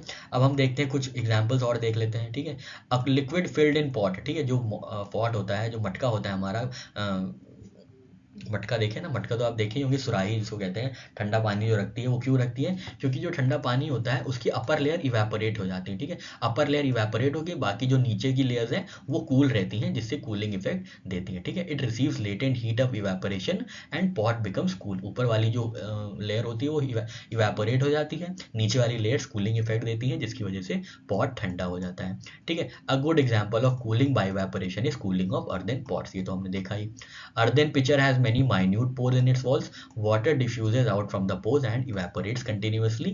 Required heat of evaporation is taken from the water itself. It leads to lowering of temperature in the remaining amount of water. इसका मतलब यही है कि क्या होता है कि घड़े, ये मान लीजिए ये घड़ा है, घड़े में छोटे छोटे पोर्स होते हैं, ठीक है। घड़े में क्या हुआ, छोटे छोटे पोर्स हो गए, ये छोटे छोटे पोर्स हैं। ये पानी क्या होता है, पानी उनमें हल्के हल्के पानी जाके जमा हो जाता है, ठीक है, हल्का पानी जाके जमा हो जाता है, ठीक है। हल्का पानी क्या होता है, जाके जमा होता है, ठीक है। अब ये पानी क्या है, ये पानी इवेपोरेट हो गया, मतलब हीट एनर्जी इन्होंने एब्जॉर्ब की सराउंडिंग से, ठीक है। इसी पानी से जो पोर्स में इकट्ठा हुआ है पानी, वो जो पानी इकट्ठा है बीच में, उनसे क्या लिया, उनसे हीट एनर्जी ली और इवेपोरेट कर गया, हीट एनर्जी ली और उनसे इवेपोरेट कर गया, ठीक है। तो जो लेयर्स थी जिनसे हीट एनर्जी ली गई वो तो ठंडी हो गई, उनसे हीट एनर्जी ले ली गई, वो ठंडी हो गई, जिसकी वजह से पानी ठंडा रहता है, ठीक है। तो प्रोसेस ऑफ इवेपोरेशन यहाँ पे काम करता है।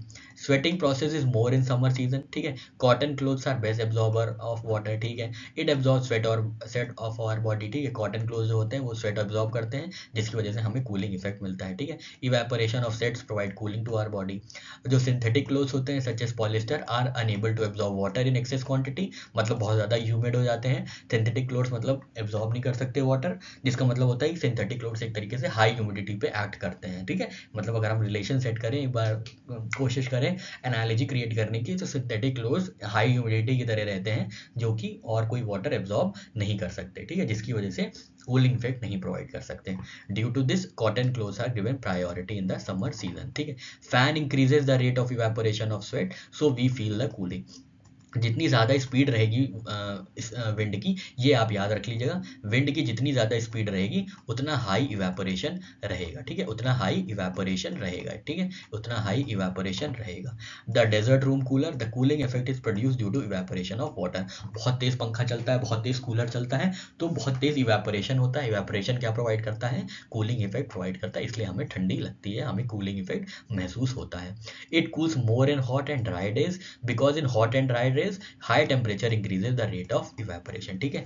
जो कूल क्यों करता है हॉट और ड्राई डे में, ड्राई डे मतलब क्या है, लो ह्यूमिडिटी है, ठीक है, ड्राई डे क्या है, लो ह्यूमिडिटी है, तो इवेपोरेशन हाई रहेगा और कूलिंग इफेक्ट भी हाई रहेगा, जितना इवेपोरेशन हाई उतना कूलिंग इफेक्ट हाई, है ना। सिंपल सी ये बात थी इवेपोरेशन की। अब हम लोग अपने नेक्स्ट जो भी टॉपिक होगा उसके बारे में बात करते हैं।